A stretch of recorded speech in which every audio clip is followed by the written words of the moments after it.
Praise the Lord. வருகிற March 22ஆம் தேதி சனிக்கிழமை ஒரு மாபெரும் அபிஷேக விடுதலை பெருவிழாவை உங்களுக்காக நடத்தும்படி விருதாச்சலம் வருகிறோம்.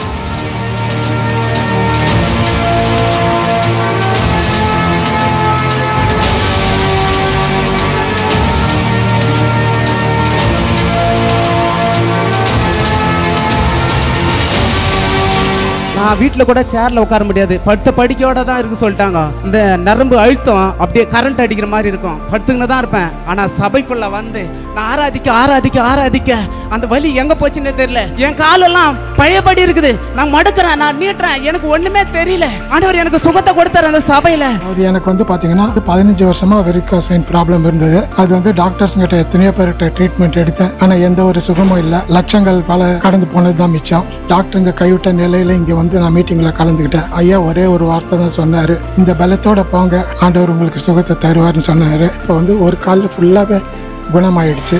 10 வருஷத்துக்கு மேலே எனக்கு மைண்டு ரொம்ப டிஸ்டர்ப் ஆகி பைத்தியம் பிடிக்கிற அளவுக்கு வந்து எனக்கு கொண்டு போயிடுச்சு. நான் பைத்தியமாகி ஹாஸ்பிட்டலில் தான் அட்மிட் பண்ணியிருக்கணும். டெலிவரன்ஸ் இப்போ ப்ரேயர் பண்ணும்போது ஜப நேரத்தில் வந்து எனக்கு சரீரத்தில் ஒரு விடுதலை கிடைச்சிது, மைண்டுக்கு ஒரு விடுதலை கிடைச்சிது. நல்லா சம்பாதித்திருந்த கை நிறைய சுத்தமாக சம்பாதனை கட் ஆயிடுச்சு. நான் படுக்கும் போதெல்லாம் என்னை யாரோ குத்துற மாதிரி, குடையிற மாதிரி, பூச்சி வர்ற மாதிரி அப்படியே 5 பொம்மைகள் என்னை சுற்றி குதிக்கும். வீட்டில் பார்த்தோன்னா தகடுகள் போகிறோம், எலுமிச்சை மயம் குதிக்கும். இப்போ அமாவாசை பிரேயருக்கு வந்தேன், அங்கே பெரிய எனக்கு ஒரு விடுதலை கடல் குத்தாரு. சரியான வாந்தி, என்னால் முடியல. 3 நாய் வீட்டு வெளியே சேர்த்து போயிடுச்சு. வீட்டெல்லாம் எல்லாம் சுத்தம் மாத்துறாரு கடவுள். போய் ஒவ்வொரு யாவல தூக்கி விசிறு அடிக்கிறாரு. ஒவ்வொரு பிசாசுல விடுதலை தந்தை ஆசீர்வாதமாக என்னை மாற்றி போட்டார். இந்த இடத்துக்கு வந்து வியாபாரம் சுத்தமாக இல்லை, ₹1 கையில் இல்லாத ரொம்ப கஷ்டப்பட்டுருந்தேன். ஒருத்தவங்க சொன்னாங்க இந்த இடத்துக்கு போமா விடுதலை கிடைக்கும்ன்ட்டு. ஆனால் இங்கே வரதுக்கு கூட எனக்கு ஆட்டோ கூட காசு இல்லை. ரொம்ப கஷ்டப்பட்டு வந்தேன். நாங்கள் வந்த முதல் அன்றைக்கே ஐயா உன் கடையில் இருக்கிறதெல்லாம் விலகி போச்சுன்னு உடனே ஜபத்தில் சொன்னார். சொன்ன உடனே எனக்கு ₹1,50,000 ஆர்டர் கிடைச்ச உடனே நான் ரொம்ப சந்தோஷப்பட்டேன். இந்த கூட்டம் சரியாக மாலை 4 மணியிலிருந்து இரவு 8 மணி வரையிலும் நடைபெற இருக்கிறது. நடைபெறுகிற இடம் ஆனந்த திருமண மண்டபம், முதல் பிரதான சாலை, முல்லை நகர், விருதாச்சலம். உபவாசத்தோடு ஆயத்தத்தோடு இந்த கூட்டத்தில் வந்து பங்கு பெறுங்கள். மேலும் விவரங்களுக்கு இந்த எண்களை தொடர்பு கொள்ளுங்கள். மறந்து விடாதிருங்கள். மார்ச் 22ஆம் தேதி உங்களை நான் விருதாச்சலத்தில் சந்திக்கிறேன். ஆமென்.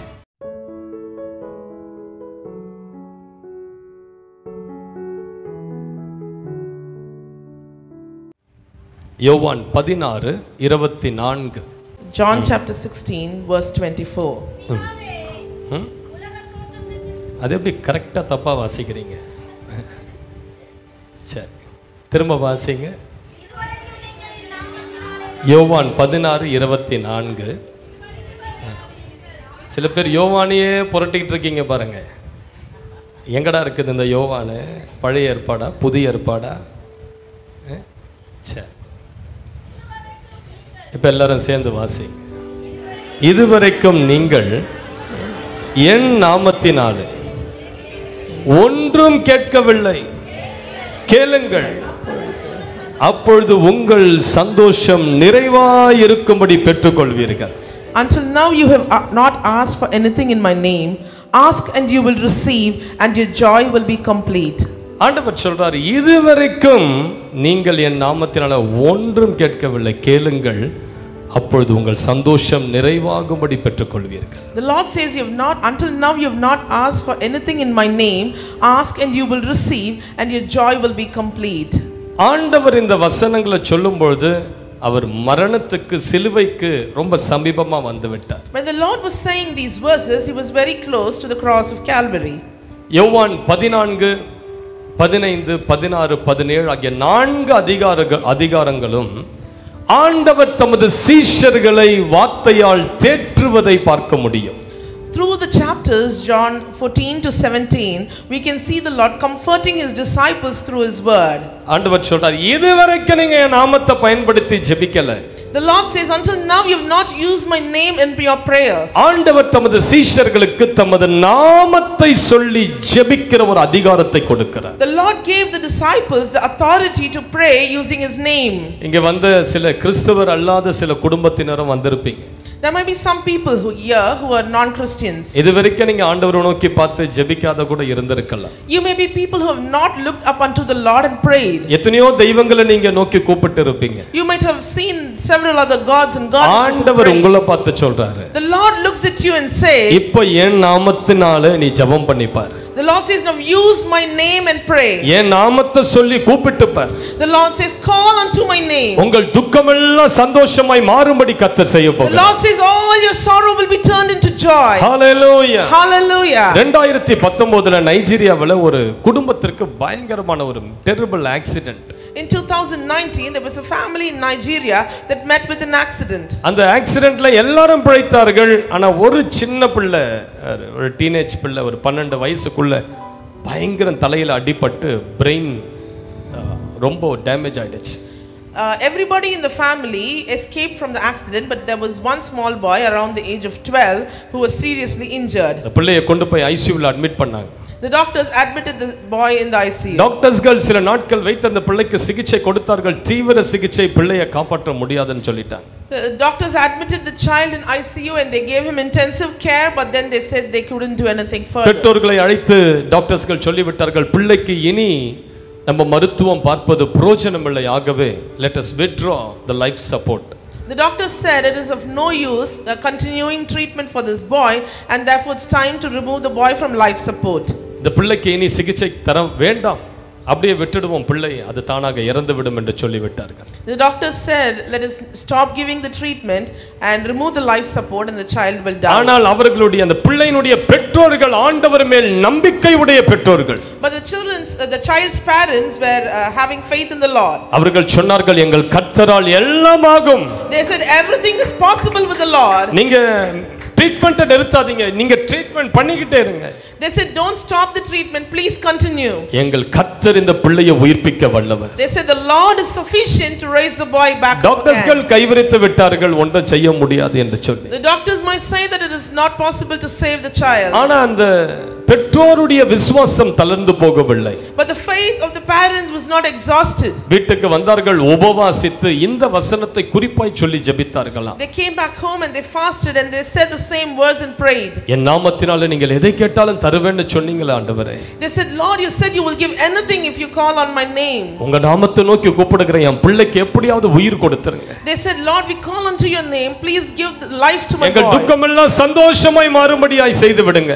They said, Lord, please transform our sorrow into joy. 7 நாட்கள் அந்த குடும்பத்தினர் சபையார இணைந்து ஜெபித்தார்கள். For 7 days, the parents and the church joined together and prayed for the boy.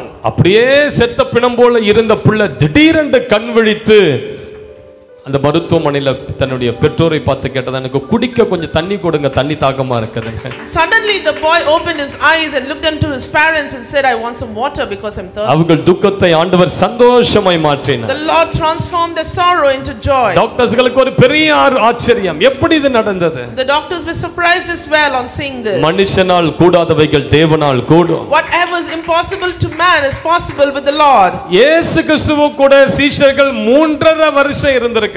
The disciples were with the Lord for 3.5 years.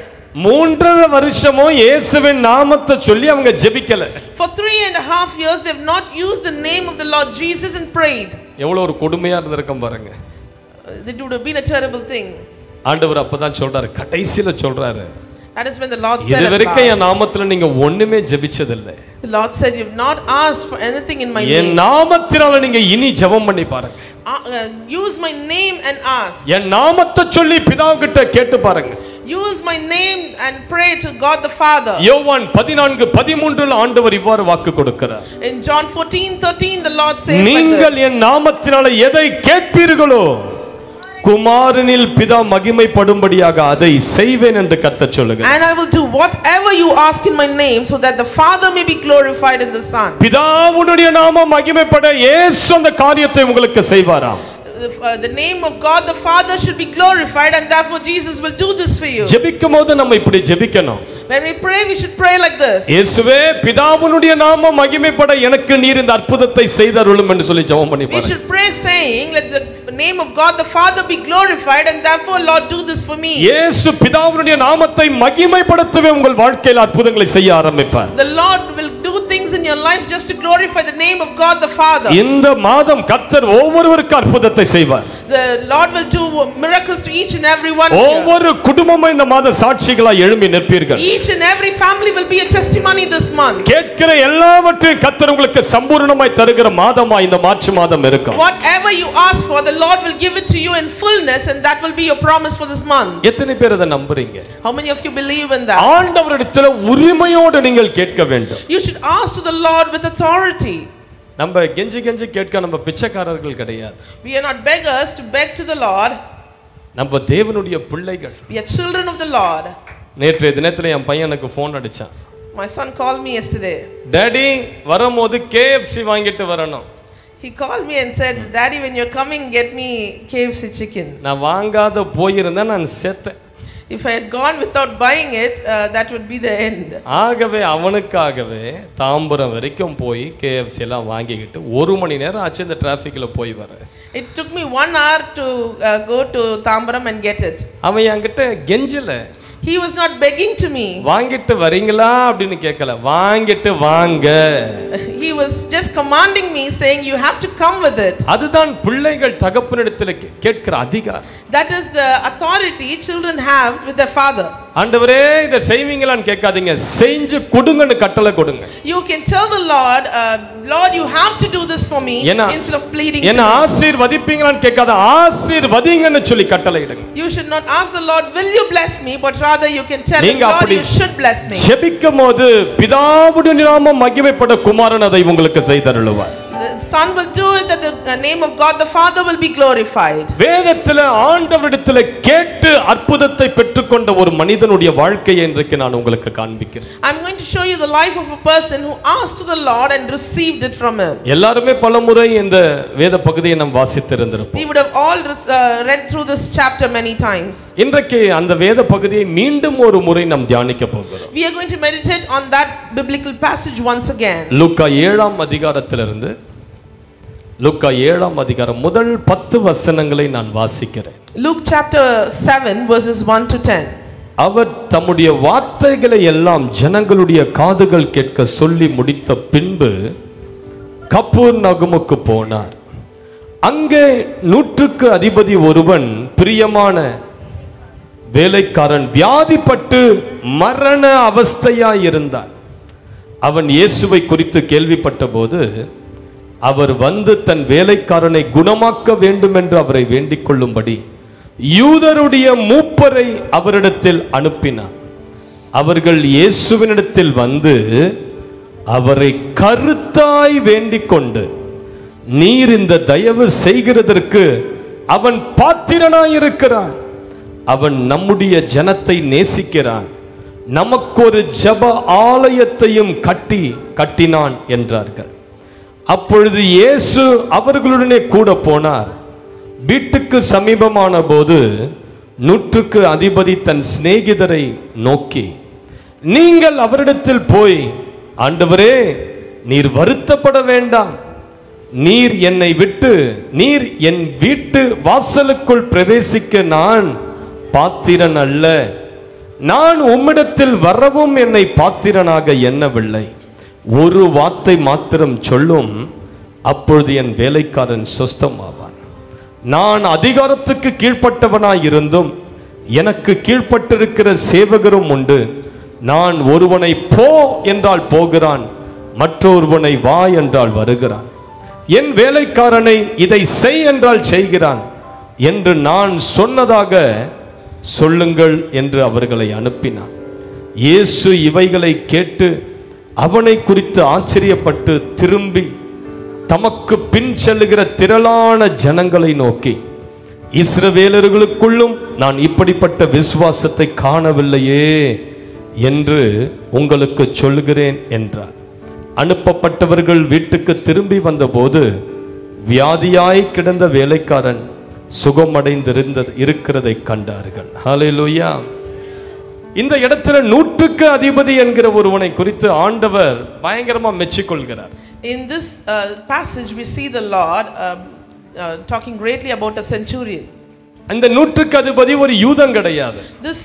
This centurion was not a Jew. வேதத்தின்படி அவன் ஒரு புறஜாதியான். According to the Bible, he was a Gentile. அவன் ஒரு Roman. He was a Roman. ஆனா இவனை குறித்து ஆண்டவர் தமது இஸ்ரவேல் ஜனங்களுக்கு சாட்சி கொடுக்கிறார். இவனுக்குள்ள இருக்கிற விசுவாசத்தை நான் இஸ்ரவேல் ஜனங்களுக்குள்ள கூட பார்க்கல அப்படின்னு சொல்லி அவனை மேன்மையாக பேசுவதை பார்க்க முடிகிறது. The Lord is testifying greatly about such a Gentile person to the Jews, saying, I have not found so great faith not in Israel. Bible சொல்லுது அவன் ஒரு நூற்றுக்கு அதிபதி.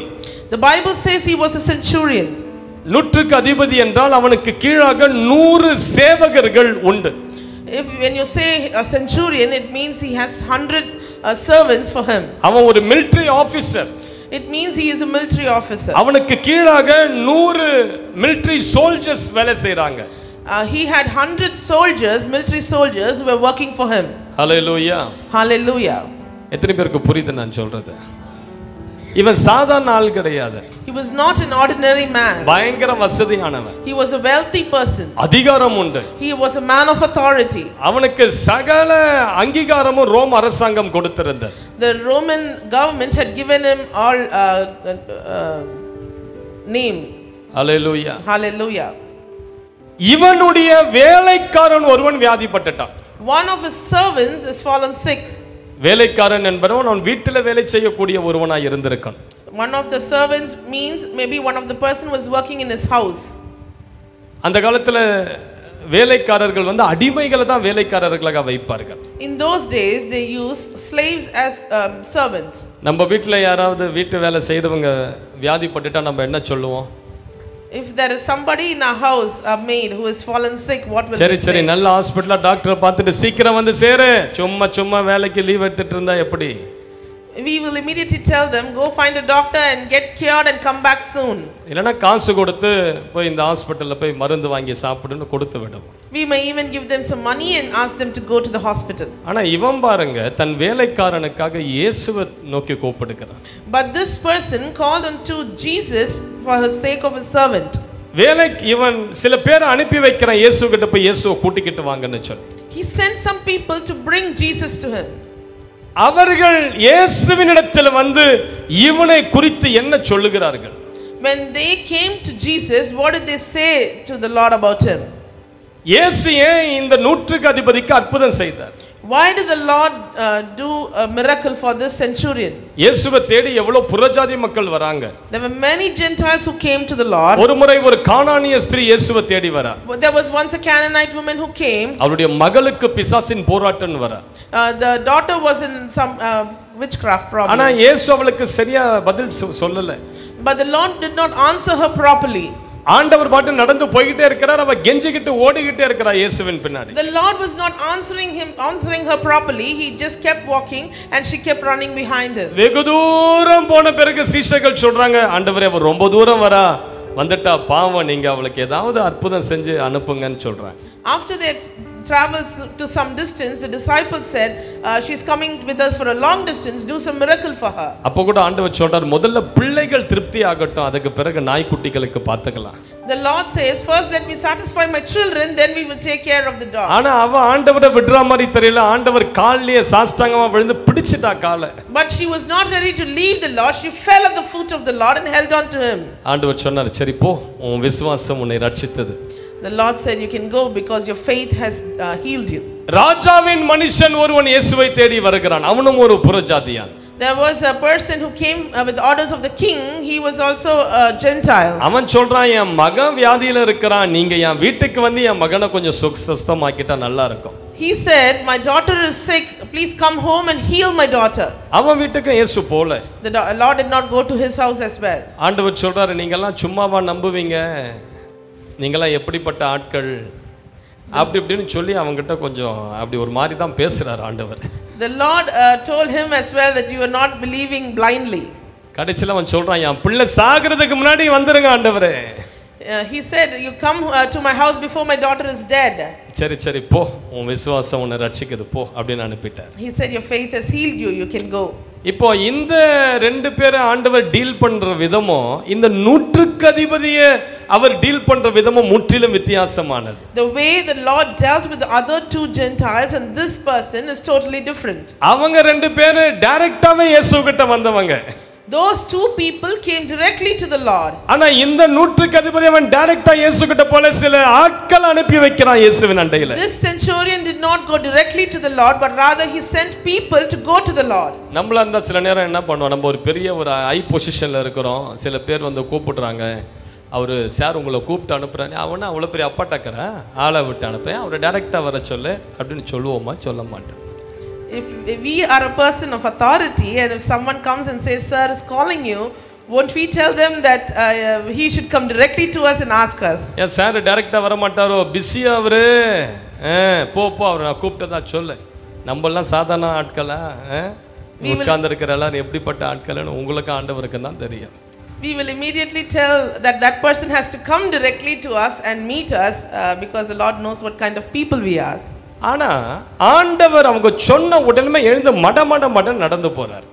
But the Lord went directly as soon as he heard this. அவனை குறித்ததான நற்சாட்சியை ஆண்டவர்கிட்ட அவர்கள் சொன்னார்கள். They shared the good testimony about the centurion. என்ன சொன்னாங்க? What did they say? Bible சொல்லுது, அவனுக்கு பிரியமான வேலைக்காரன் வியாதியில இருக்கிறான். The Bible says one of his dear servants is sick. அவனுக்கு பிரியமான வேலைக்காரன் மரண அவஸ்தையில இருக்கிறான். One of his dear servants is in the verge of death. அது மட்டும் சொல்லல, அவங்க சொல்றாங்க நமது ஜனங்களையும் அவன் நேசித்து ஒரு ஜெபாலயத்தை கட்டி கொடுத்திருக்கிறான். They said he loves our nation and has also built us a synagogue. என்ன மாதிரி ஒரு சாட்சி அந்த நூற்றுக்கு அதிபதியை குறித்து இயேசுவிட்ட சொல்லப்படுது பாருங்க. What kind of testimony they have shared about this person? அவன் அன்புள்ளவன் என்று சாட்சி பெறுகிறார். He received a testimony that he was a loving person. ஆண்டவரே, அவன் தன் வேலைக்காரனை நேசிக்கிறான். He is a person who loves his servants. அவன் ஒரு பெரிய அதிகாரியாக இருந்த போதிலும் ஒரு அடிமையாக இருக்கிற தன் வேலைக்காக பரிதபித்தவனை நேசிக்கிறான். Even though he was a centurion and a man of wealth, he was still concerned about his servants. அது மட்டும் இல்ல, அவனுடைய பார்வையில புறஜாதியராய் இருக்கிற நமது ஜனங்களையும் அவன் நேசிக்கிறான். Not only that, he also loves the Gentiles in his view, and therefore he has built them a synagogue. ஜனங்கள் இந்த நூற்றுக்கு அதிபதியை குறித்து கொடுத்த முதல் சாட்சி என்ன? அவன் அன்புள்ளவன்னு சொன்னாங்க. The first testimony that they gave about the centurion was that he was a loving person. இன்றைக்கு உங்களை குறித்து யாராவது ஒருத்தர் சாட்சி சொன்னா, பா அவர் ரொம்ப அன்பானவர்ப்பா, அந்த அம்மா ரொம்ப அன்பானவர்னு சொல்ல முடியுமா? Today, can anybody testify about us saying that we are very loving? Bible சொல்லுது, அன்பில்லாதவன் தேவனை அறியான். The Bible says he who does not have love knoweth not the Lord. தேவன் எப்படிப்பட்டவர்? What kind of person is the Lord? யோவான் 4:8 சொல்லுகிறது, தேவன் அன்பாகவே இருக்கிறார். In 1 John 4:8 we see that God is love. தேவன் அன்பாகவே இருக்கிறார். God is love. ஒரு நிமிஷம் கோபப்படுறாராம். Even if he is angry for one moment, அவருடைய கோபம் கண்ணிமைக்கிற நேரம் தான் அவருடைய கோபமா. his anger is only for seconds. ஆனா மற்ற நித்தியமாய் தேவன் அன்பாக இருக்கிறார். But for everlasting life he is love. அவர் ஜனங்களை நேசிக்கிறவராய் இருக்கிறார். He is a person who loves the people. Kalvari சிலுவையில ஜனங்களை கண்ணீர் சிந்தி அவர்கள் பாவங்களை மன்னிக்கிறவராய் இருந்தார். Even on the cross of Calvary he shed his tears for the people and loved them. நம்மெல்லாம் ரொம்ப வல்லமன்னு போய் அன்பை விட்டுட்டோம். We have now gone towards power and miracles and we have forgotten about love. சபைக்குள்ள பாருங்க, டாம் அண்ட் ஜெரி தான் அதிகமா சபைக்குள்ள. Inside the church we see a lot of Tom and Jerrys. ரெண்டு காதம் வாலம் தான் இல்ல நமக்கு. We don't have just the ears and the tail is missing. டாமும் ஜெரியுமா தான் ஓடிக்கிட்டு பிடிச்சிக்கிட்டு. Inside the church itself we are running chasing each other. ஆண்டவன் நம்மை பார்த்து அன்புள்ளவர்கள் என்று சாட்சி கொடுக்க முடியுமா? Can the Lord testify about us saying that we are loving people? ஆண்டவர்கிட்ட நம்ம பெற வேண்டிய முதல் சாட்சியை நம்ம அன்பு நிறைந்தவர்கள் என்ற சாட்சியை வாங்க. The first testimony that we should get from the Lord is that we are people of love. பரிசுத்த ஆவியானவர் நூற்றுக்கு அதிபதியை குறித்து என்ன சாட்சி எழுதி வைத்திருக்கிறார்? அவன் அன்புள்ளவன், பிரியமானவன். What has the Holy Spirit written about this person? He has written saying that this is a man who is loving. அடிமையா இருக்கிற வேலைக்காரனா இருக்கிறவன் அவன் அதிகமா நேசிக்கிற ஆண்டவரேன்னு சொல்றான். He has concern and love over the servants who are just slaves in his house. நமது வாழ்க்கையில அன்பு இருக்குதா? Do we have that love in our lives? நிறைய பேர் வீட்ல ஹிட்லர் மாதிரி தான் இருக்கீங்க. Many people are like Hitler in your house. வீட்ல தான் புலி, வெளியே வந்தா எலி. They are like tiger inside the house. வீட்டுல போனா அப்படியே ஹிட்லரா மாறிடுவாங்க சில ஹஸ்பண்ட்மார்கள். Some people transform into Hitlers when they enter into the house. என்ன பிரயோஜனம்? What is the use? மனைவி கிட்ட பிள்ளைகள் கிட்ட அன்பு இல்லாத வாழ்கிற வாழ்க்கை என்ன பிரயோஜனம்? If you don't have love towards your wife and your children, of what purpose is your life? இயேசு உனக்குள்ள இருந்தானா நீ அன்பா தான் இருப்ப. If the Lord Jesus is in you, you will be in love. உன் முகத்துல வெறுப்பு இருக்க கூடாது. You should not have anger and bitterness in your face. அப்படியே வெறுப்பு கோபம் வந்ததுனா அது சில நொடிகள் அது மறைஞ்சிடணும். The anger and the bitterness should vanish in few seconds. அப்படி நீங்க எப்பவுமே வெறுப்பா ஹிட்லர் போல இருக்கீங்கன்னா நீங்க இன்னும் ஆண்டவருக்குள்ள சரியா வரலன்னு தான் அர்த்தம். If you are always a Hitler, then it means that you have not come truly into the Lord. Hallelujah. Hallelujah. அன்பா இருக்கணும். You should be loving. இந்த அன்புக்கு இணையான வேற ஒன்றுமே கிடையாது பூமியில. There is nothing equivalent to this love. அந்த அன்பை வெளிப்படுத்த தான் ஆண்டவர் உங்களை ரட்சித்தார். The Lord saved us just to reveal that love. நீங்க சுவிசேஷம் சொல்லி ஒருவன் ஆண்டவருக்குள்ள கொண்டு வருவதை காட்டிலும் உங்க அன்பை மற்ற ஜனங்க கிட்ட காட்டி ஆண்டவருக்குள்ள சுலபமா நடத்த முடியும். Rather than sharing and preaching the gospel to the other people, you can show your love towards them and bring them into the Lord Jesus. தன் வாழ்க்கையை ஆண்டவருக்கென்று அர்ப்பணித்த Mother Teresa, like Mother Teresa, who sacrificed her life for the Lord. ஒரு முறை அவர்கள் கல்கட்டா வீதியில பார்க்கும்போது நிறைய பேர் குஷ்டரோகத்துல செத்துக்கிட்டு இருந்ததை பார்த்தாங்க. When she was traveling to the streets of Kolkata, she saw many people who were in leprosy. ஆகவே அவர்கள் ஒரு ஹோம் ஆரம்பிச்சாங்க. Therefore she started a home. Home for dying அது பேர். It was called the home for the dying. மரிக்கிறவர்களுக்கான home. It was a home for people who are on the verge of death. நீ தெருவுல மரிக்க வேணாம், உன்னை நான் கொண்டு வந்து பராமரிச்சு என் மடியில நீ உன் ஜீவனை விடுன்னு சொல்லி ஒரு ஹோம் ஆரம்பிச்சாங்க. She told the people not to die on the streets, but rather took them into the home and comforted them that they may die on her lap. தெருவுல இருக்கிற செத்து போகக்கூடிய நிலைமையில இருக்கிற குஷ்டரோகிகள் எல்லாம் அவங்க கைகளால தூக்கி கொண்டு வந்து அவங்க புண்கள் எல்லாம் அவங்க வெறும் கையால கழுவி ஆண்டவருடைய அன்பை காட்டி அவர்கள் கடைசி நாட்களிலே சமாதானத்தோடு மரித்து போகும்படி ஒரு ஹோமை கட்டினார்கள். She built a home where she brought people and comforted them and cleaned their wounds with her own hands, and she exhibited the love of God through to them. ஒரு முறை ஒரு குஷ்டரோகி தெருவுல உயிருக்கு போராடி கொண்டிருந்தான். இந்த அம்மா போய் அவனை அந்த ஹோமுக்கு தூக்கிட்டு வந்துட்டாங்க. Once there was a leper who was struggling for his life on the streets, and she brought him home. அவனுடைய கடைசி ஜீவன் போகிற நேரம் வந்தது. He was on the very end of his life. அந்த நேரத்துல அவங்க ஸ்பூன்ல தண்ணி எடுத்து அவன் வாயில ஊத்திக்கிட்டு இருந்தாங்களா. She was taking spoons of water and feeding him. அவன் கண்ணீரோடு அவர்களை பார்த்து சொன்னானா, with tears in his eyes he looked at her and said, அம்மா நான் தெருவுல நாயை போல படுத்து கிடந்தேன். She said, mother, I was like a dog on the streets.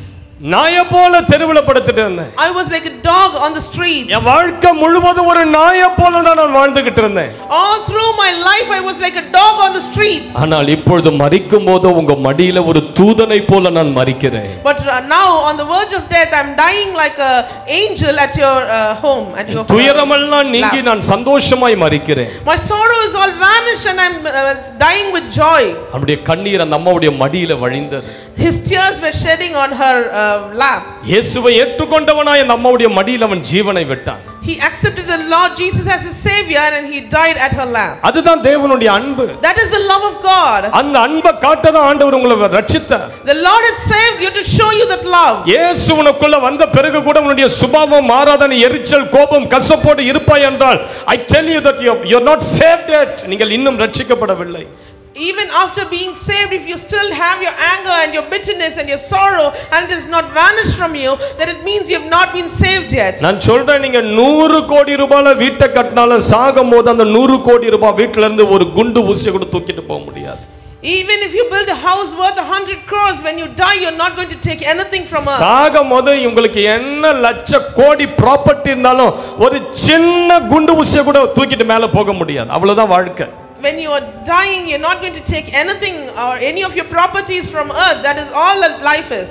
உங்க வாழ்க்கையில ஆண்டவருடைய அன்பு இருக்கணும். You should have the love of God in your life. உங்க மனைவி மேல அன்பு செலுத்து. You should show love towards your wife. கணவர் மேல அன்பு செலுத்து. You should show love towards your husband. பிள்ளைங்களை எரிஞ்சு விழாதீங்க. பெற்றோர்களுக்கு நான் சொல்றேன், உங்க பிள்ளைங்களை அணையுங்க, முத்தமிடுங்க. You should not be angry on your children, but rather you should hug and kiss your children. பிள்ளைங்க மேல பாசம் காட்டு. Show love towards your children. எவ்வளவு நாள் நீ உயிரோட இருக்க போற? How long are we going to be alive? இன்னும் ஒரு 20 வருஷத்துல பல்லெல்லாம் கொட்டி கிழவனா ஆக போற நீ. In 20 years we will become very old. அப்ப நீ பிள்ளைகளை கட்டிப்பிடிச்சு முத்தம் கொடுக்க முடியாது. Then you cannot be cuddling your children. உன் பிள்ளைங்களை நேசி. You should love your children. பிள்ளைங்களை அடிக்கிறத நிறுத்து முதல்ல. You should stop beating your children. பிள்ளைகள் மேல அன்பு செலுத்து.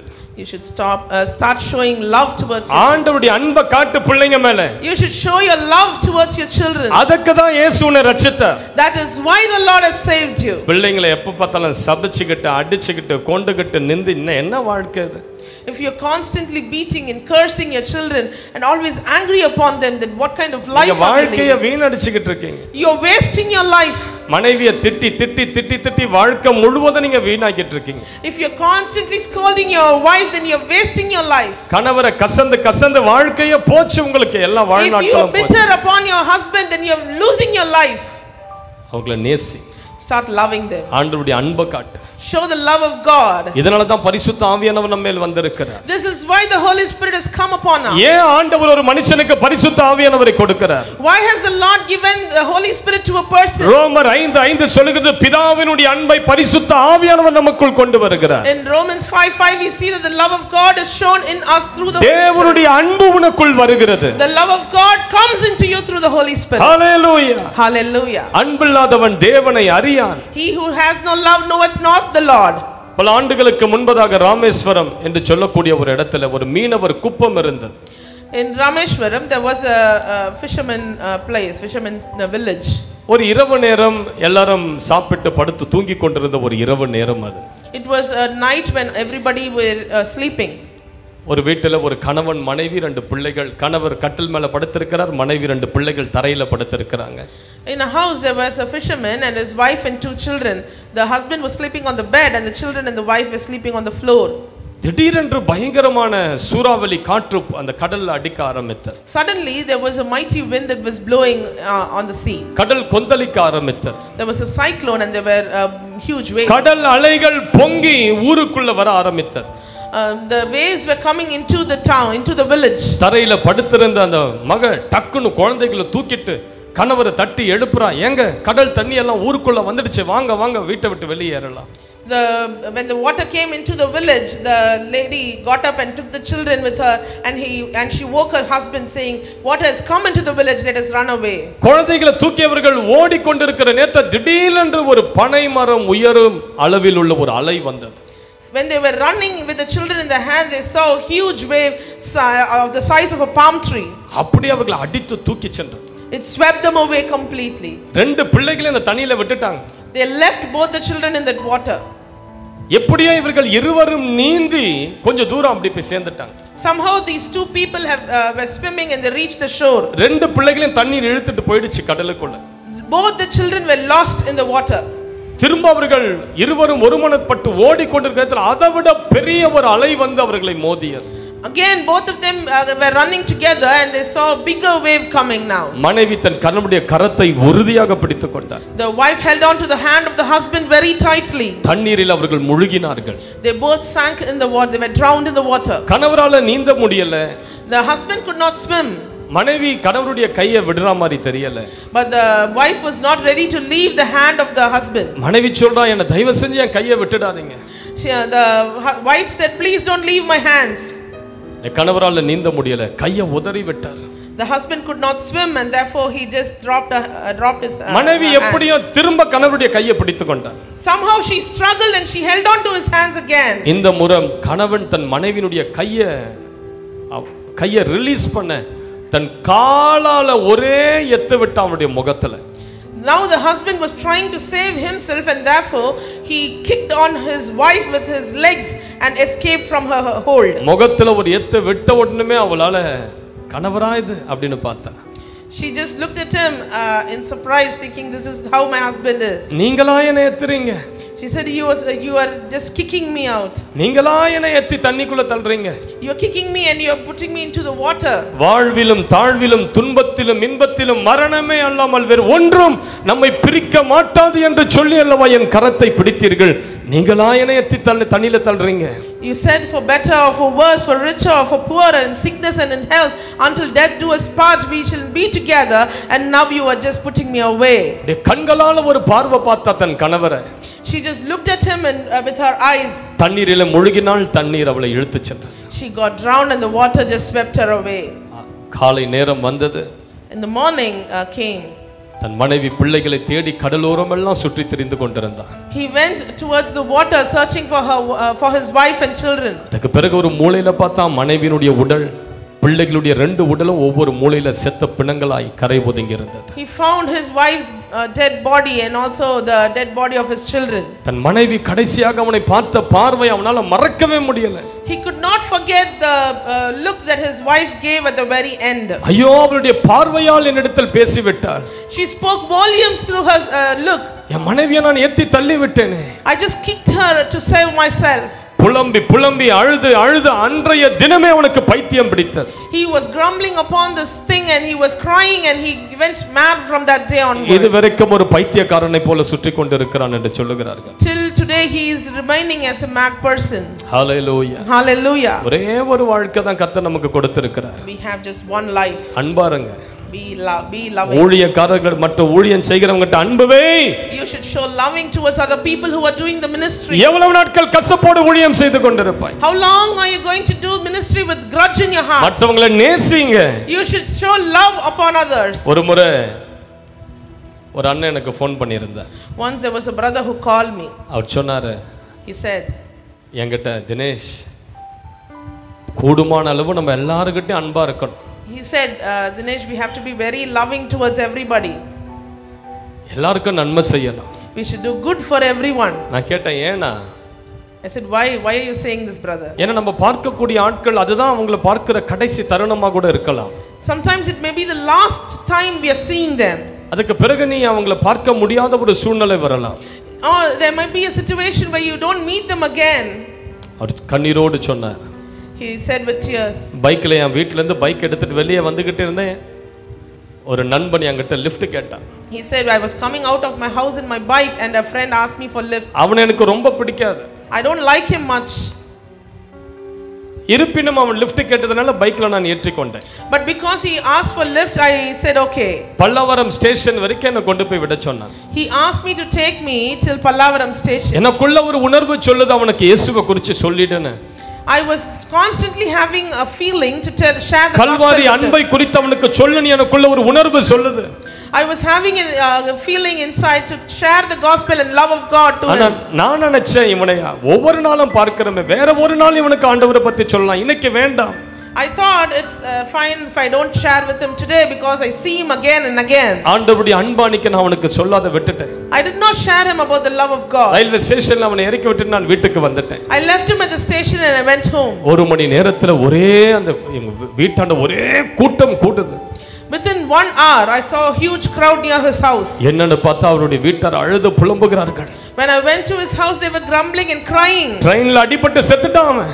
They said he got hit by a train and he died. Train ஏறி அவன் துண்டு துண்டாயிட்டான். They said he was cut into pieces. இவரால தாங்க முடியல. He could not bear that. ஐயோ, அவன் மேல நான் கசப்பு வச்சிருந்ததனால அவனுக்கு ஆண்டவருடைய அன்பை காட்டாத போய் விட்டேனே. Because I had a grudge on him, I had not shared the love of God to him. ஒருவேளை அதுதான் நான் அவனை பார்க்கிற கடைசி தருணம் என்று ஆண்டவர் எனக்கு சொல்லியிருந்தா எப்படியாவது அவனுக்கு அன்பு செலுத்தி ஆண்டவருடைய அன்பை காட்டி இருப்பேன். If the Lord had told me that this is going to be the last time you are meeting him, I would have definitely shared the love, he said. நம்ம யாரை அடுத்த முறை பார்ப்போம் என்று நமக்கு உத்தரவாதம் இல்லை. We don't have the hope that we don't have a promise that we will meet the person again. ஆண்டவருடைய அன்பை உங்களுக்கு காட்டுங்க sister, brother. Show them the love of God, brother and sister. Kalvari அன்பை காட்டவர்களுக்கு You should show the love of the God on the cross of Calvary to them. இயேசு அதைதான் செய்தார். That is what the Lord did. பிதாவாகிய தேவன் தமது குமாரனை அனுப்பி அப்படி அன்பை நமக்கு வெளிப்படுத்தினார். He sent his only son into the world to show us what love is. 1 யோவான் 4:9 சொல்லுகிறது. In 1 John 4:9 we read. நம்முடைய ஒரே பேரான குமாரனால் நாம் பிழை அழைக்கும்படிக்கு தேவன் அவரை இவ்வுலகத்தில் அனுப்பினதினால் தேவன் நம்மேல் வைத்த தமது அன்பை வெளிப்படுத்தினார். This is how God showed his love among us. He sent his one and only son into the world that we may live through him. கண்ட சகோதரனிடத்தில் அன்பு கூறாத நாம் காணாத தேவனிடத்தில் எப்படி அன்பு கூற முடியும்? If you don't love your brother, how will you love the Lord whom you do not see? நீங்க பார்க்கிற ஆளை உண்மையா நேசிக்காம நான் ஆண்டவரை நேசிக்கிறேன்னு சொல்ற நீங்க மாயமாலக்காரர்கள். If you don't love the person whom you see but you say I love the Lord, then it means you are not true to yourself. ஆண்டவருடைய அன்பு மட்டும் எனக்கு போதும் பிரதர், மற்ற எந்த மனுஷன் நீ மாயமாலக்காரன்னு கத்த சொல்ற. If you say love of God alone is sufficient for me, I don't need the love of anybody else, then the Lord is saying that you are. ஆண்டவர்கிட்ட ஒருத்தன் வரான், ஆண்டவரே நான் நித்திய ஜீவனை அடைய நான் என்ன செய்யணும் சொல்லுங்கன்னு கேக்குறான். There was a person who came to the Lord and said, Lord, what should I do to go to eternal life? நான் பரலோகம் வர நான் என்ன செய்யணும்னு கேக்குறான். He said, Lord, what should I do to enter into heaven? ஆண்டவர் சொல்றார் முதல்ல உன் தேவன் மேல் அன்பு கூறு. The Lord said, first you should love the Lord. அடுத்தது நீ உன்மேல் அன்பு கூறுகிறது போல மற்றவர்கள் மேல் அன்பு கூறு. The Lord said you should love your neighbors just like how you love yourself. Hallelujah. Hallelujah. அன்பை தாண்டி ஒரு வல்லமையானது இந்த பூமியில ஒண்ணுமே கிடையாது. There is nothing more powerful than love. எந்த கொடூரமான மனுஷன் அன்புக்கு மயங்கிடுவான். He may be a terrible person, but he will be yearning for love. எவ்வளவு பெரிய பாவியோ கல்வாரி அன்புக்கு மயங்காதவனா இருக்கவே முடியாது. He may be a great sinner, but he will definitely be compromised by the love of the cross of Calvary. கேளுங்க, அன்பு நிறைந்தவனா மாற்றுங்கன்னு கேளுங்க. You should ask the Lord to transform you into a loving person. நூற்றுக்கு அதிபதி தன் வேலைக்காரன் மேல் அன்பு செலுத்தினார். The centurion was loving to his servant. யூதர்கள் மேல் அன்பு செலுத்தினார். He was loving towards the Jews. அவனை குறித்து ஆண்டவர்கிட்ட வந்த சாட்சியன் அவர் அன்புள்ளவன். When people testified about him, they said he was a loving person. யார் மேலேயாவது கசப்பு இருந்தா இந்த கசப்பெல்லாம் இன்றைக்கு ஆலயத்துல வச்சிட்டு வீட்டுக்கு போ. நீ அப்படி போலனா இது உன் கடைசி நாட்களா கூட இருக்கும். If you have a grudge on anybody, you should leave that here, leave that bitterness in the church and go, or it may be the end of your time. யார் யார்கிட்ட பேசாம இருக்கீங்களோ இன்னைக்கு அதை உடைச்சிரு, அந்த கட்டை உடைச்சிட்டு வெளியே வந்துரு. If you are not talking to somebody, you should break that bondage today. அன்பில்லாத வரங்கள் கிரியை செய்யாது. Without love, there is no gifts that can ஆவியின் manifest. கனியில முதல் கனி அன்பு. One of the first fruits of spirit is love. அன்பில்லாத வல்லமை வரங்கள் கிரியை செய்யாது. Without love, the gifts of the Holy Spirit cannot manifest. அன்பில்லாத நம்ம ஆண்டவருடைய சமூகத்துக்கு போய் ஜெபிக்கவே முடியாது. Without the love of God, you cannot go into the presence of the Lord and pray. இந்த அன்புள்ள இருதயத்தை கர்த்தர் நமக்கு தரட்டும். Let the Lord give us a loving heart. இந்த குறை பேசுறதெல்லாம் விட்டு வெளியே வாங்க. Come out of complaining about each other. யாரு தான் நல்லவங்க? Who is the best person? யாரு 100% பெர்ஃபெக்ட் இந்த பூமியில? Who is the perfect 100% perfect one? இயேசு கிட்ட வந்து ஒருத்தன் சொல்றான் நல்லவரேன்னு சொல்றான். A person came unto the Lord and said, good Lord. ஆண்டவர் சொல்றார் நீ ஏன் என்ன நல்லவன்னு சொல்ற? The Lord said, why do you say that? பிதா ஒருவரை தவிர வேற நல்லவர் இந்த பூமியில ஒருவரும் இல்லை. Except for God the Father, there is no one as perfect as him. ஆண்டவரே சொல்றார் என்ன நல்லவர்னு சொல்லாத, பிதா ஒருவர் தவிர நல்லவர் ஒருவரும் இல்லை. Jesus himself said, don't call me good, because except God the Father, there is no one as good. ஆண்டவர் எவ்வளவு நல்லவர், ஆனா அவர் சொல்றாரு என்ன நல்லவர் சொல்லாத, பிதா ஒருவர் தவிர நல்லவர் ஒருவரும் இல்லை. God is good, but he himself says, don't confess that I am good, because God the Father alone is சொல்ற இந்த perfect. பூமியில யாரும் பெர்ஃபெக்ட் கிடையாது. Nobody on earth is perfect. அவ்வப்பொழுது ஏதாவது ஒரு பாவம் தவறுல நம்ம விழுந்து எழுந்து கொண்டு தான் இருக்கிறோம்.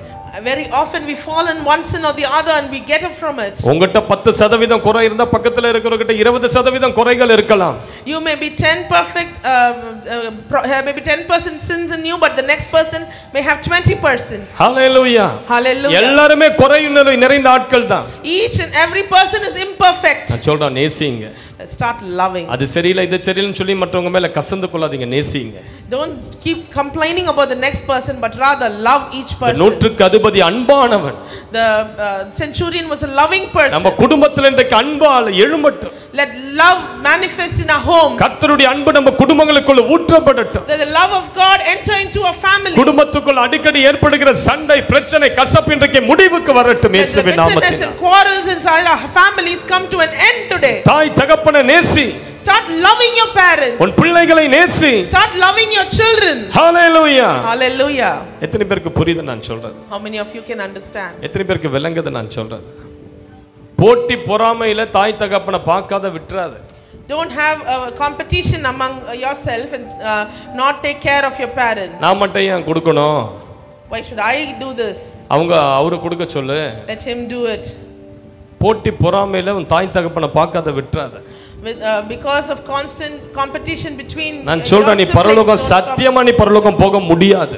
You cannot go into heaven like this. உன் மனைவியை அவங்க அப்பா அம்மா கிட்ட பேசாத, தடுக்காத.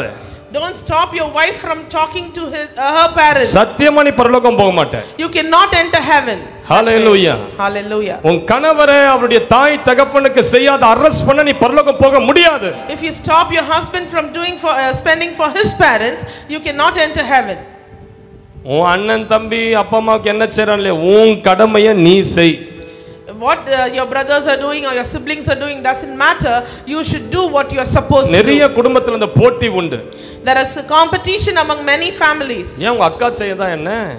Can your sister can do that? அவர் தான் நல்லா சம்பாதிக்கிறாரு, அவர் ஏதாவது செய்யட்டும். He is earning well, let him do. இப்படி போட்டி போட்டு போட்டு போட்டு உன் அப்பா அம்மாவை நீ விட்டுட்ட.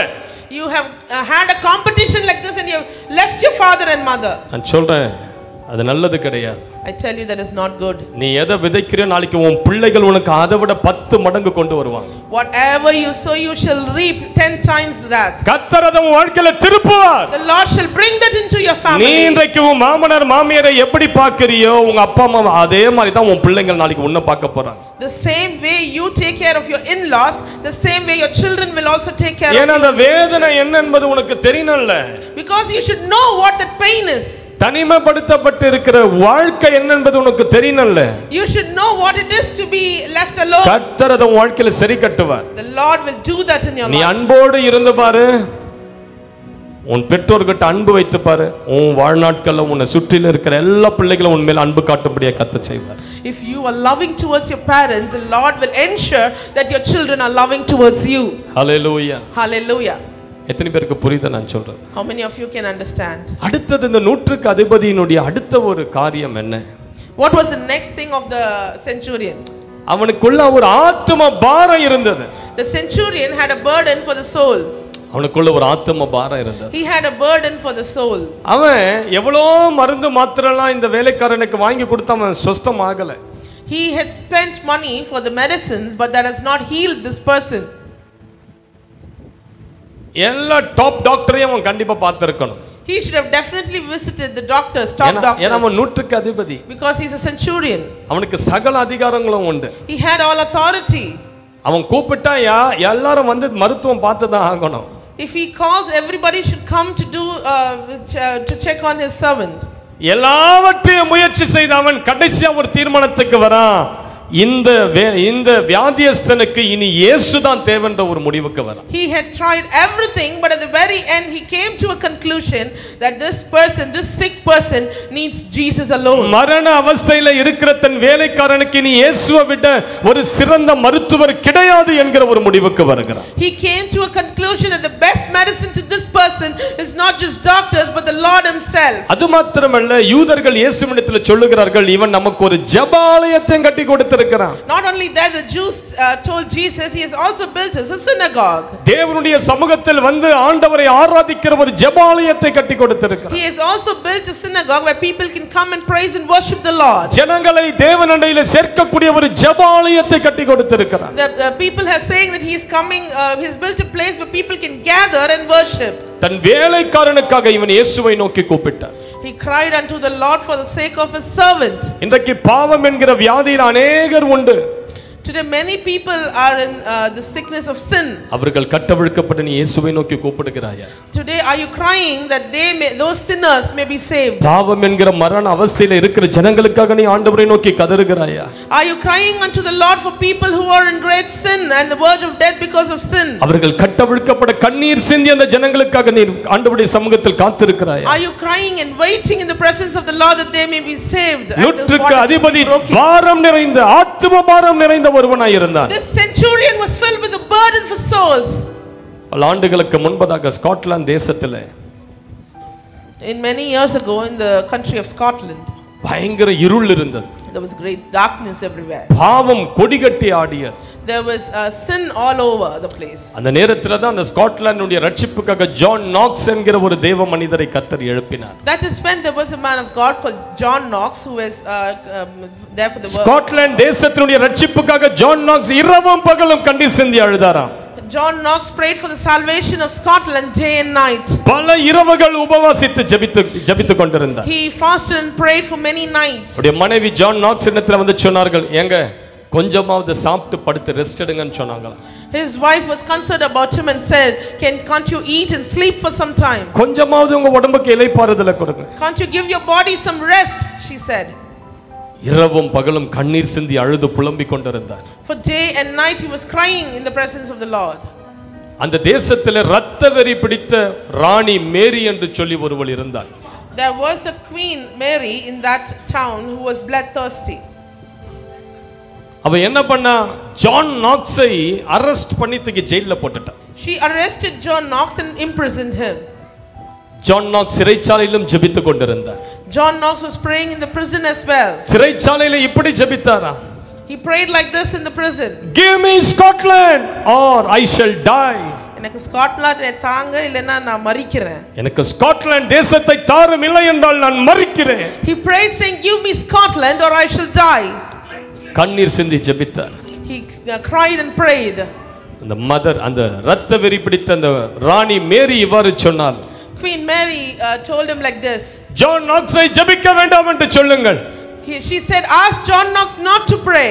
அவர் ஜெபிக்கும்போது என் உடம்பெல்லாம் எரிய ஆரம்பிக்கிறது. When he starts praying, my body is burning, she said. Scotland தேசத்தின் முழு ராணுவம் எனக்கு விரோதமாக திரும்பினாலும் அவைகளுக்கு நான் பயப்படுவதில்லை. ஆனால் இந்த மனிதனுடைய முழங்கால் ஜெபம் என்னை நடுங்கச் செய்கிறது. She said, even if the whole nation of army of Scotland comes against me, I will not be afraid, but this man's prayer, I am trembled. கண்ணீர் நிறைந்த ஜெபத்தை கர்த்தர் கேட்டார். The Lord listened to the prayers of John Knox. ஆண்டவர் Scotland தேசத்தில் ஒரு எழுப்புதலை கொண்டு வந்தார். The Lord brought a revival into Scotland. முழு தேசமும் ஆண்டவருக்குள் வந்தது. The whole nation came into the Lord. ஒரு மனிதனுடைய கண்ணீர் நிறைந்த ஜெபம், one man's prayer, ஒரு தேசத்தையே திருப்ப வல்லமை உள்ளதானா? if it can bring a whole nation into revival, இயேசுவை அறியாத ஜனங்களை ஆண்டவர் அண்டையில் திருப்ப உன் ஜெபம் போதுமானதா இருக்க முடியாதா? Your prayers alone are sufficient to bring people who are unsaved in your families into the Lord. சுவிசேஷத்தை அறிவித்து ஜனங்கள் ஆண்டவர் அண்டையில் சேருங்க. Preach the gospel and bring people into the Lord. ரட்சிக்கப்படாதவங்களுடைய பெயரை எழுதி உங்க பைபிள்ல ஒரு பட்டியலை எப்போதும் வச்சிருங்க. Write the names of the unsaved souls and keep a list in your Bible at all times. ஒவ்வொரு ஜனங்களை பார்க்கும்போது உங்க இருதயத்தில் ஒரு எண்ணம் வரணும், ஐயோ இவனுக்கு இயேசு தேவை, இந்த அம்மாவுக்கு இயேசு தேவை என்கிற பாரம் உங்களுக்குள்ள எழும்பணும். When you see each and every person you should have an intention that he needs the Lord, he leads the Lord. Hallelujah. Hallelujah. ஒரு சிங்கம் ஒரு மனிதனை பார்க்கும்போது, when a lion looks at a person, இவன் படிச்சவன் படிக்காதவன் எல்லாம் பார்க்காது.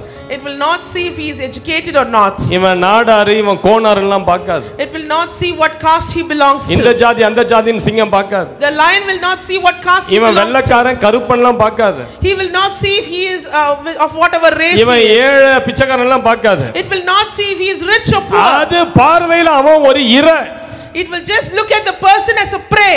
ஆமா, அது பார்வையில எந்த மனுஷனா இருந்தாலும் அது பார்வையில Whatever kind of person you may be, you will be a prey. தேவ பிள்ளைகளுடைய பார்வையில ஒவ்வொருவரையும் ஆத்துமாவா பார்க்கணும். You should see each and every person as a soul. ஒவ்வொரு ஜனத்துக்காக இயேசு ரத்தம் சிந்தி இருக்கிறார்னு பார்க்கணும். The Lord has shed his blood for each and every person.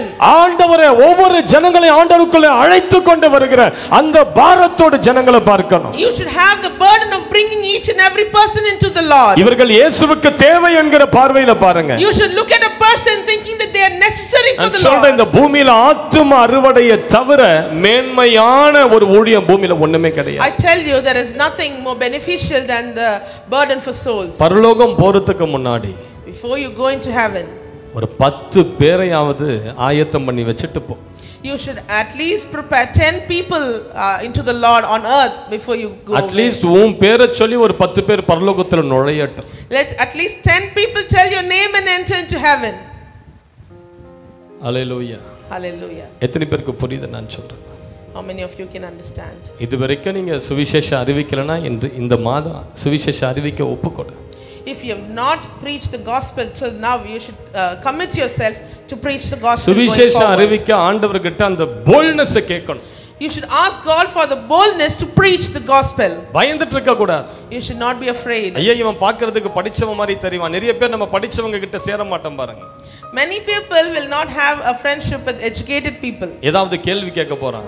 They will ask us questions. நம்மளே ஏதாவது சொல்லி மடக்கிட போறான். They may ask questions and we will not be able to answer them. நம்ம யாரை அப்ரோச் பண்ணுவோம் சுவிசேஷத்துக்கு? தயிர்காரன், கீரைக்காரன், குப்பைக்காரன், பேப்பர்காரன். We will only go looking for vendors and the garbage collectors to share the gospel. படிச்சவனுக்கு ஆண்டவர் தேவையில்லையா? Are the educated not in need of the Lord? மருத்துவர்களுக்கு கர்த்தர் தேவையில்லையா? Are the doctors not in need of the Lord? இன்ஜினியர்ஸ்க்கு கர்த்தர் தேவையில்லையா? Are the engineers not in need of the Lord? ஆத்துமாவா பாரு. You should look at them as souls. அவங்களுடைய திறமை படிப்பு ஜாதியை பார்க்காத அவங்கள ஆத்துமாவா பாரு. You should not look at them based on the talents or education. சுவிசேஷத்தை போல்டா சொல்லு. You should share the gospel with அந்த விதை ஒரு நாள் கிரியை செய்யும். That seed will manifest one day. நான் காலேஜ்ல ஒரு மாதிரி வாழ்ந்துகிட்டு இந்த காலேஜ் வாசல்ல நின்னுட்டு இருந்தேன். I was leading a very normal life when I was in college. என்கிட்ட ஒருத்தர் தைரியமா வந்து ஆண்டவரை பத்தி சொன்னார். There was one person who came and boldly shared the gospel with me. எடுத்த உடனே ஒரே வார்த்தை Jesus loves you அடிச்சார். He came and he just said one word. சில நேரங்கள் சுவிசேஷத்தை போல்டா அடிக்கும்போது அது வல்லமையோடு பிரவேசிக்கும் உங்களுக்குள்ள. Sometimes when you share the gospel boldly it will just touch the person directly. பாரத்தோடு அன்போடு சுவிசேஷத்தை பிரசங்கித்து பாரு, அது அப்படியே ஆணி மாதிரி இதயத்துல இறங்கும். With burden and love you should share the gospel and it will enter into the person's heart directly. என்கிட்ட வந்து அந்த சீனியர் டைம் பாஸ் பண்ணல என்கிட்ட.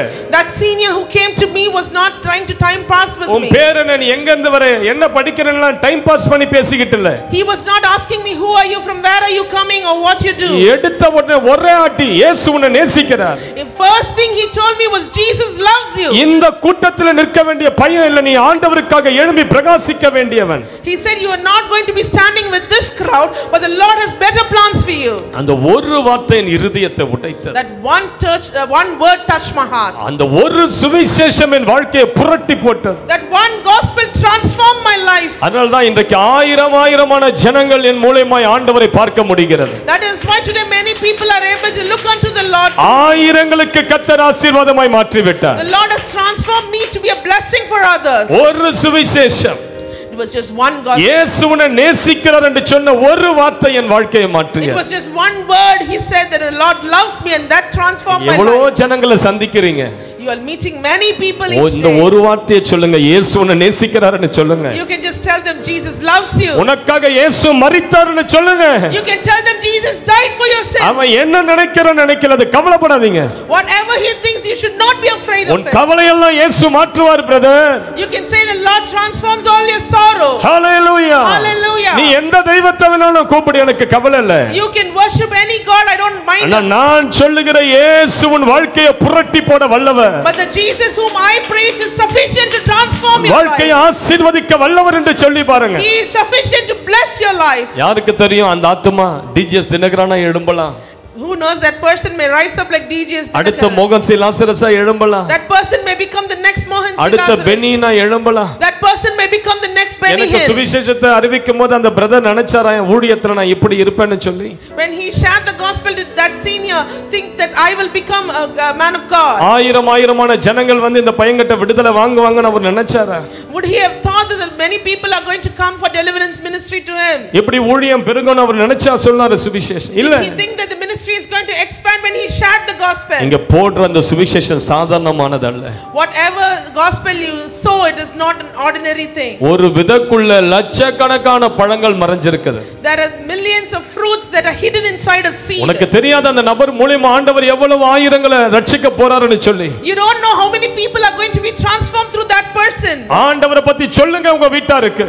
You can just share the gospel to your family. உங்க வீட்ல எந்த ஃபங்க்ஷன் நடத்தினாலும் ஒரு சுவிசேஷ கூட்டமா வைங்க. Whatever may be the function in your family, transform it into a gospel meeting. அதுக்கு தான் ஆண்டவர் அந்த ஃபங்க்ஷன் உங்க வீட்ல அலோ பண்றார். That is why the Lord is allowing those functions in your family. எந்த பர்த்டே வந்தாலும் சரி, whatever birthdays, அது என்ன ஃபங்க்ஷன் வந்தாலும் சரி, whatever functions it சுவிசேஷ கூட்டமா அதை நடத்து.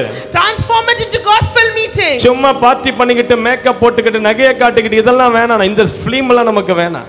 Just having a party and wearing jewels and that is not enough. ஜனங்களை கூப்பிடு. You should call people. இயேசு அறியாத தெரியாத ஜனங்களை கூப்பிடு. Bring people who don't know about the நீ Lord. யாருக்கு மொய் வச்சு அந்த மொய்ய வாங்க கூப்பிடாத அந்த ஃபங்க்ஷன்ல.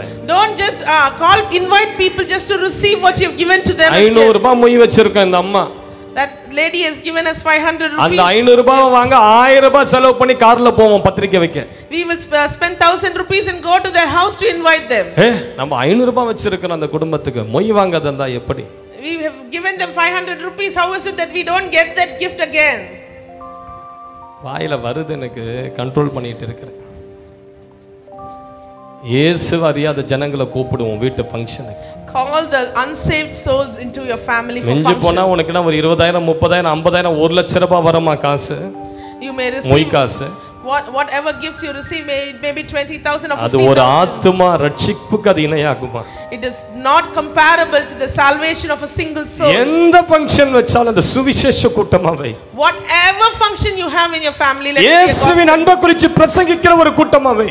You should make it a meeting where you preach about the love of God. இந்த சினிமா பாட்டை உன்னுடைய ஃபங்க்ஷன்ல கொண்டு வரணும், என்ன கூப்பிடாத உன் வீட்டுக்கு. If you are going to bring cinema songs into your functions, don't call me there. ரொம்ப இந்த மேக்கப் அலங்கரிப்பு இந்த ஆடல் பாடல் இந்த மாதிரி ஃபங்க்ஷனுக்கு யாராவது என்ன இன்வைட் பண்ணாதீங்க நான் சொல்றேன். I tell you, don't invite me if you are going to have a party and a celebration with dance and music. அது ஒரு கூட்டமா நடத்துறதுன்னா என்ன இன்வைட் பண்ணுவோம் வீட்டு ஃபங்க்ஷனுக்கு, இல்லனா என்ன விட்டுடு. If you are going to transform it into a gospel meeting, invite me, else just leave me நான் alone. வந்த பிறகு நீ சினிமா பாட்டு போட்டுட்டு ஆடிக்கிட்டு இருப்ப, அந்த இடத்துல ஆண்டவர் உட்கார்ந்து இருப்பாருன்னு நினைக்கிறியா நீ? You will put cinema songs and you will be dancing. Do you think the Lord will sit there? நீ பரிசுத்த கூட்டம் என்பதை உன் ஜனங்களுக்கு காட்டு. Show people that you are a holy இயேசு உனக்குள்ள வந்த பிறகு உன் வாழ்க்கை மாறிடுச்சு என்பதை ஜனங்களுக்கு காட்டு. Show people that you have transformed after Christ has entered your life. நம் ஆண்டவர் உயிருள்ளவர், பரிசுத்தர், உண்மை உள்ளவர் என்பதை ஜனங்களுக்கு காட்டு. Show people that our Lord is holy, he is truthful, he is just. அதுக்கு ஃபங்க்ஷன் வைக்கிறியா? வே. If you are keeping a function to show that that's good. நம்ம பர்த்டே கொண்டாடிட்டு இந்த மூஞ்சில பெயிண்ட் அடிச்சுக்கிட்டு ஒயிட்ட காட்டிக்கிட்டு குடும்பமா பணக்காரங்க மாதிரி கோட்டை போட்டுக்கிட்டு மண்ணாங்கட்டி குப்பை தொட்டி ஆண்டவரை காட்டுறது இருந்தா இரு. You should show the love of God in those functions. அதுக்கு தான் function. That is why we have functions. அப்படி இல்லனா ஃபங்க்ஷன் வைக்காத. Otherwise you should better not have அப்படி functions. வெச்சினா என்ன தயவு செஞ்சு கூப்பிடாத. Don't invite me to such functions. நான் வந்தா சும்மா இருக்க மாட்டேன். அடுத்த முறை யாராவது என்ன கூப்பிட்டுட்டு அங்க சினிமா பாட்டு ஓடிச்சு உன்னை சும்மா இருக்க மாட்டேன் அந்த function. Next time you call me and you play cinema music, I'm not going to be நான் இந்த யாரை குறிச்சு நான் சுவிசேஷன் வந்துச்சுன்னா அது அப்பாட்டக்கரா கூட நான் பயப்பட மாட்டேன்.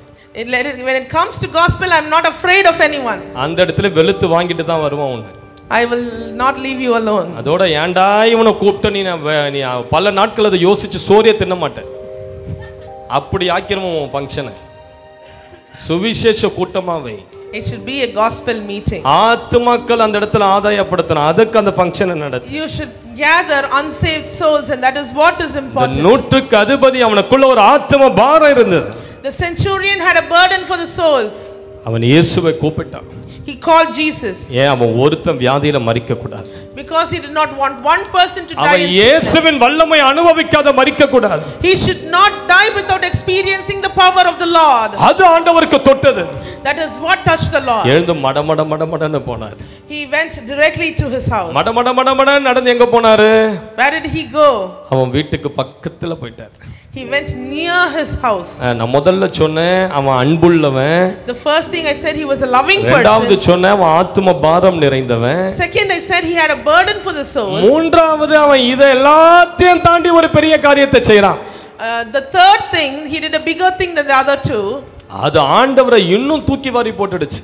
That amazed the Lord even furthermore. என்ன செஞ்சா?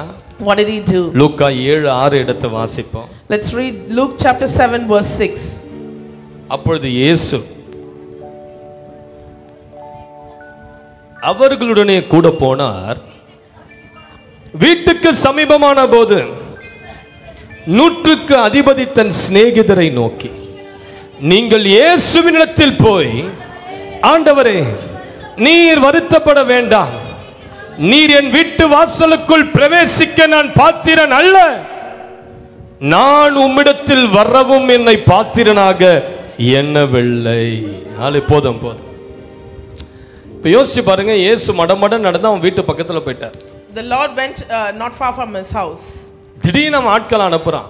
He sent his friends to him. ஆண்டவரே என் வீட்டுக்கு வராதீங்க. He said, Lord, don't come to my house. அப்படி யாராவது நம்மள சொல்லிட்டா எப்படி இருக்கும் யோசிச்சு பாருங்க.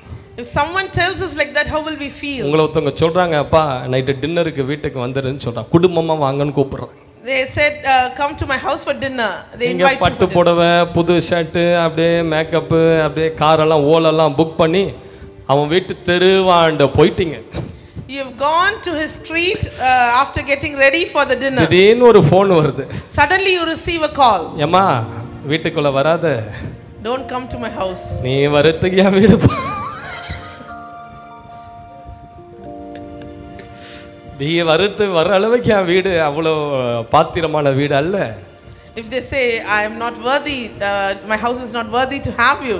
நானும் உன்கிட்ட வந்து உன் முகத்தை பார்க்க எனக்கும் தகுதி இல்லை.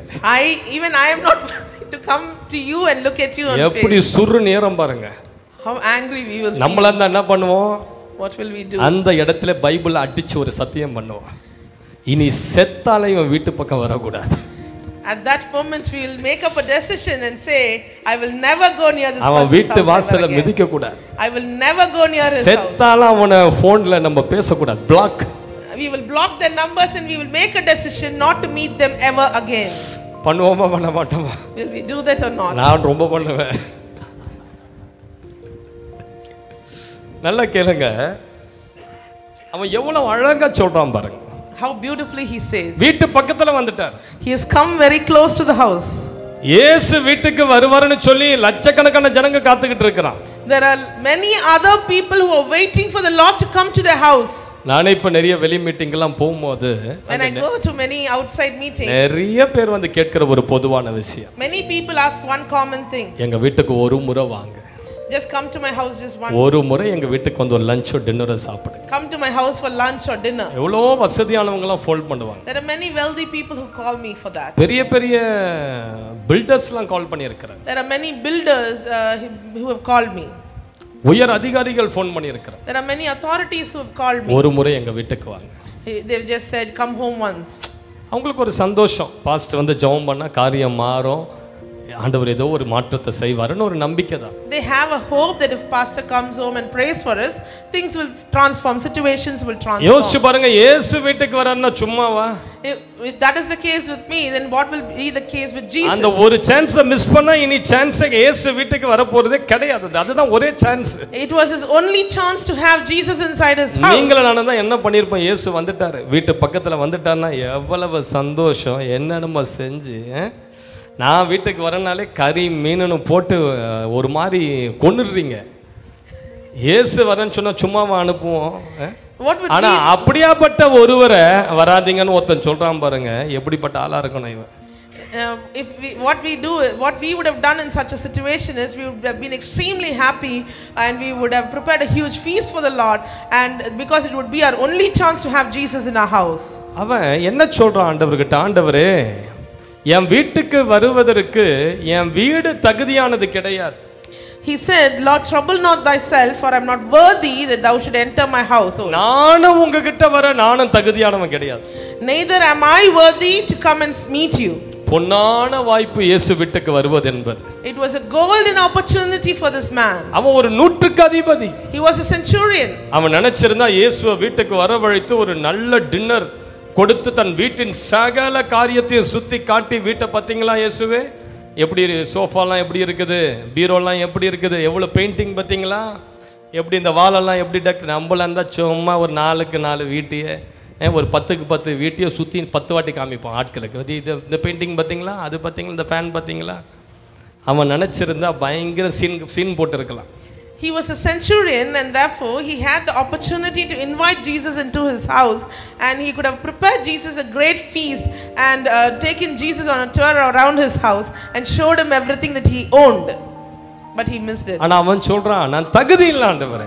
He says, Lord, I'm not worthy of it. ஐயோ, நானும் உங்ககிட்ட வந்து நிக்க எனக்கு தகுதி கிடையாது. He says, Lord, I'm not worthy to come and stand before you. அவன் தாழ்மையுள்ள அந்த குணம் இருக்குது பாருங்க, அது இயேசுவை இன்னும் கவர்ந்தது. That humble nature attracted the Lord the most. Hallelujah. Hallelujah. இயேசு கோபப்படல.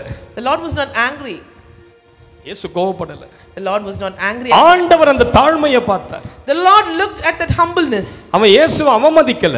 He was not ill-treating the Lord. அவன் ஆண்டவர் எதிர்க்க நிற்க அவன் தகுதியற்றவனாக தன்னை கருதினான். He considered himself unworthy to stand in the presence of the Lord. உயர்ந்த அதிகாரத்தில் அவன் இருந்தாலும், Even though he was a man of great authority, படிப்பு இருந்தாலும், even though he was educated, அந்தஸ்து ஆஸ்திகள் இருந்தாலும், even though he was wealthy and he had fame, ஆண்டவருக்கு முன்பதாக நிற்க எனக்கு தகுதி இல்லையே என்று சொல்லி தன்னை தாழ்த்தினார். he confessed to the Lord saying, I'm not worthy to stand in your presence. நம்ம ஆண்டவருக்கு முன்பதாக நிற்க நமக்கு யாருக்குமே தகுதியே கிடையாது.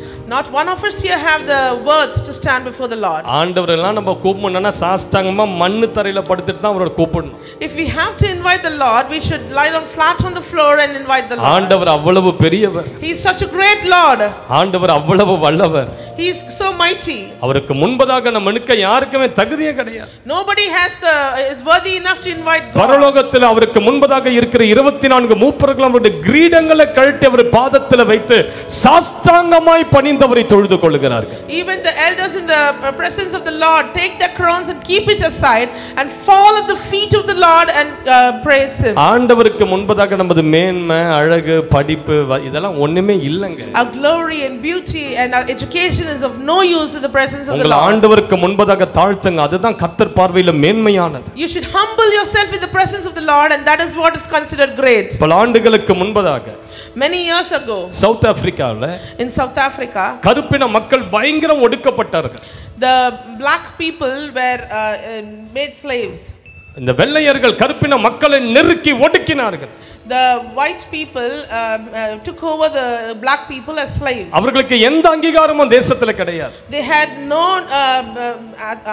identification in that nation. எந்த சலுகை அரசாங்கம் அவர்களுக்கு கருப்பின மக்களுக்கு கொடுக்கல. The government gave them no offers as well. அந்த நேரத்துல தான் நெல்சன் மண்டேலா என்கிற ஒருவர் எழும்பினார். That is when a person called Nelson Mandela rose. கருப்பின மக்களுக்காக குரல் கொடுத்தார். He started crying out for the voice as a voice of the black people. கருப்பின மக்களுக்காக போராட்டங்களை நடத்தினார். He started fighting for the rights of the black people. கருப்பின மக்களுக்காக உரிமை குரல் கொடுத்தார். He started fighting, giving them the voice for their rights. ஏண்டா ஜனங்களை ஒடுக்குறீங்கன்னு கதறினார். He started crying out, asking, why are you making நாங்களும் people suffer? நாங்களும் மனுஷங்க தானடா.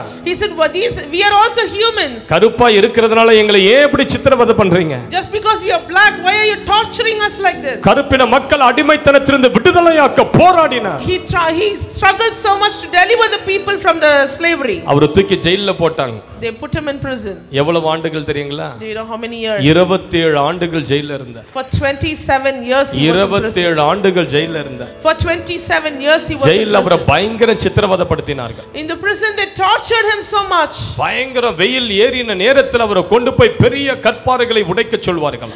At the peak of the noon, at the peak of the heat, they will ask him to go and break great stones, boulders. 27 ஆண்டுகள் வெயில், கொடுமையான வெயிலின் கீழாக நின்று கற்பாறைகளை உடைத்தார். For 27 years he was imprisoned. He was breaking boulders and the heat. அந்த ஜெயில்ல மற்ற எல்லாருக்குமே பேண்ட் கொடுத்தாங்க கைதிகளுக்கு.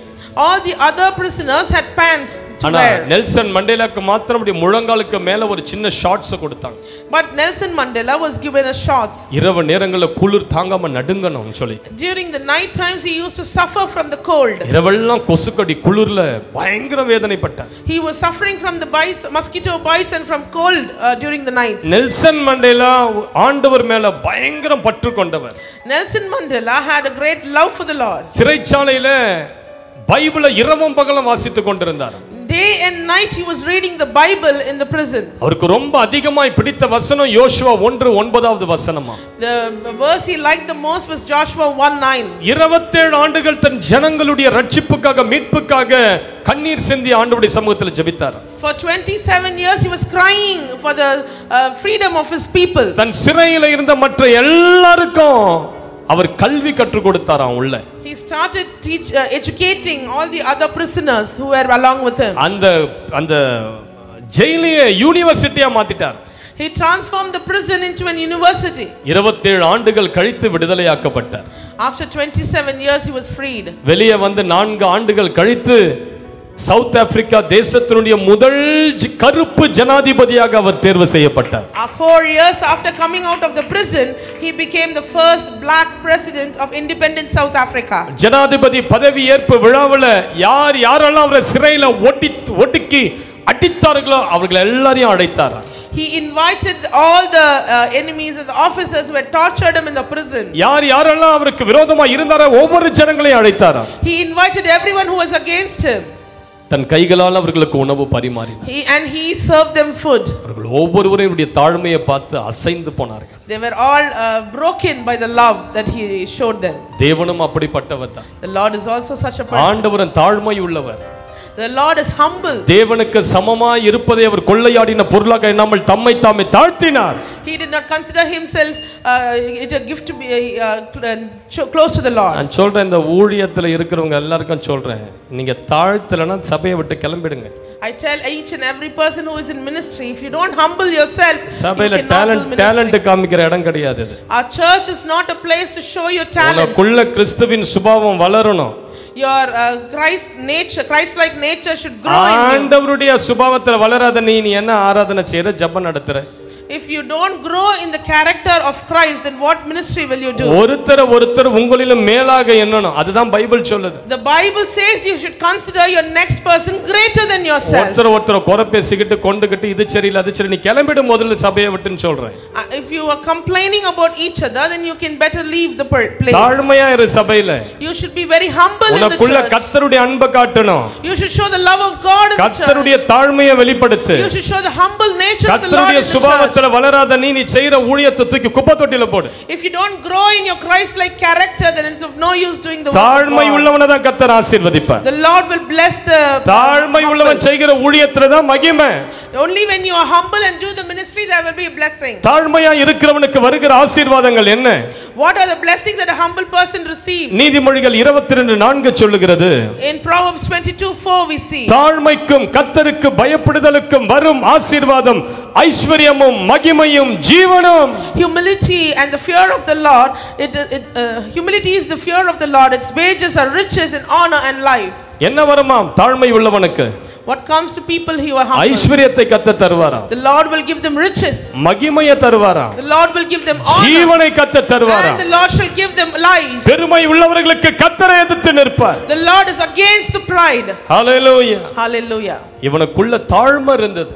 He had humble nature. ஆண்டவருக்கு முன்னாடி தன்னை நிறுத்த அவன் தகுதி இல்லாதவன் என்பதை அவன் உணர்ந்தான். He considered himself unworthy to stand in the presence of the Lord. நான்காவதாக Fourth one is Luca 7:7. Luke chapter 7 verse 7. நான் உம்மிடத்தில் வரவும் என்னை பாத்திரனாக எண்ணவில்லை, நீர் ஒரு வார்த்தை மாத்திரம் சொல்லும், அப்போது என் வேலைக்காரன் சொஸ்தமாவான். நான் அதிகாரத்துக்கு கீழ்ப்பட்டவனாய் இருந்தும் எனக்கு கீழ்ப்பட்டிருக்கிற சேவகரும் உண்டு. நான் ஒருவனை போ என்றால் போகிறான், மற்றவனை வா என்றால் வருகிறான், என் வேலைக்காரனை இதை செய் என்றால் செய்கிறான் என்று நான் சொன்னதாக இயேசுவினிடத்தில் சொல்லுங்கள் என்று ஆட்களை அனுப்பினான். ஹல்லேலூயா. நீ வாசிக்க. Hallelujah. அவன் ஆண்டவரை பார்த்து சொல்றான், ஆண்டவரே நீங்க வீட்டுக்கு பக்கத்துல வந்துட்டீங்க, ஓகே, ஆனா நீங்க வீட்டுக்குள்ள வர வேண்டிய அவசியம் கிடையாது. நீங்க இருக்கிற இடத்துல ஒரு வார்த்தை சொல்லுங்க, என் வேலைக்காரன் சுத்தமாயிடுவான். He said, Lord, you've come very close to my house, but do not come inside my house, but you just send your word and my servant shall be healed. அவன் என்ன சொல்ல வரான்? What was he trying to say? அவன் சொல்றான், நான் ஒரு அதிகாரத்துக்கு கீழ்ப்பட்டு இருக்கிறேன். I am also a man of authority. நான் ரோம அதிகாரத்துக்கு கீழ்ப்பட்டு இருக்கிறேன். I am under the authority of the Romans. நான் ஒரு நூற்றுக்கு அதிபதியா இருக்கிறேன். I am a centurion. எனக்கு கீழ 100 பேர் வேலை செய்றான். I have hundreds of servants. நான் ஏதாவது சொன்னா ஒருவன் போனா போறான், வானா வரான், இத செய்யனா செய்றான். நான் சொல்வதற்கு என்னுடைய அதிகாரத்துக்கே அவன் கீழ்ப்பட்டு இருப்பான். ஆனால் உமது அதிகாரம் சர்வத்தின் அதிகாரம், உமது அதிகாரம் பரலோகத்தின் அதிகாரம். நீர் என் வீட்டுக்கு வரணும்னு அவசியம் இல்ல, இருக்கிற இடத்துல ஒரு வார்த்தை சொல்லுங்க, உங்ககிட்ட இருக்கிற அதிகாரத்தின் வல்லமை என் வேலைக்காரனை சொஸ்தமாக்காத வல்லமையும். நல்ல கைகளை தட்டி கர்த்தருடைய நாமத்தை.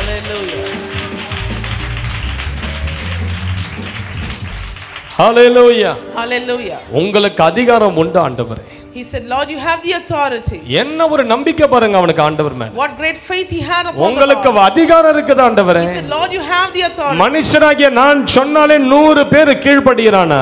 If I say something that 100 people நீ obey. தேவாதி தேவன். You are the God of God. சர்வ வல்லமையுடையவர். You are the almighty God. நீ சொல்ல ஆகும், நீ கட்டளையிட்டால் நிற்கும். Whatever you should do, you say shall be done. ஆண்டவரே, he said, Lord, ஒரு வார்த்தை இருக்கிற இடத்துல பேசுங்க ஆண்டவரே. just say one word. ஒரு வார்த்தை சொல்லுங்க ஆண்டவரே. Just say one word. என் வேலைக்காரன் சொஸ்தமாவான். And my servant shall be healed. தேவன் செய்ய வல்லவர் நான் விசுவாசிக்கிறேன். I believe that the Lord is sufficient to do that. என்ன ஒரு அதிகாரத்தின் மேல ஆண்டவருடைய அதிகாரத்தை அவன் அறிந்திருந்தான். He understood the nature of Lord's authority. அவன் ஆலயத்துக்கு போனவனா தெரியாது. We don't know if he was a person who goes அவன் to கையில the temple of Bible God. இருந்ததா தெரியாது. We don't know if he had the Bible with ஆனா him. அவனுக்கு ஆண்டவர் மேல நம்பிக்கை இருந்தது. But he had faith upon the Lord. அவர் சொன்ன ஆகும். If he says it shall be done. உம்மாலே எல்லாம் ஆகும். Everything is possible with you. இந்த மாதம் நீங்க ஆண்டவரை பார்த்து சொல்லுங்க, ஆண்டவரே உங்களால ஆகும்னு சொல்லுங்க. Today you should look up unto the Lord and say, Lord, it சர்வத்தையும் ஆளுகை செய்கிற அதிகாரம் உமக்கு உண்டு. Lord, you have the authority over everything. ஆகவே தான் நீர் சர்வ வல்லவர். That is why you are almighty.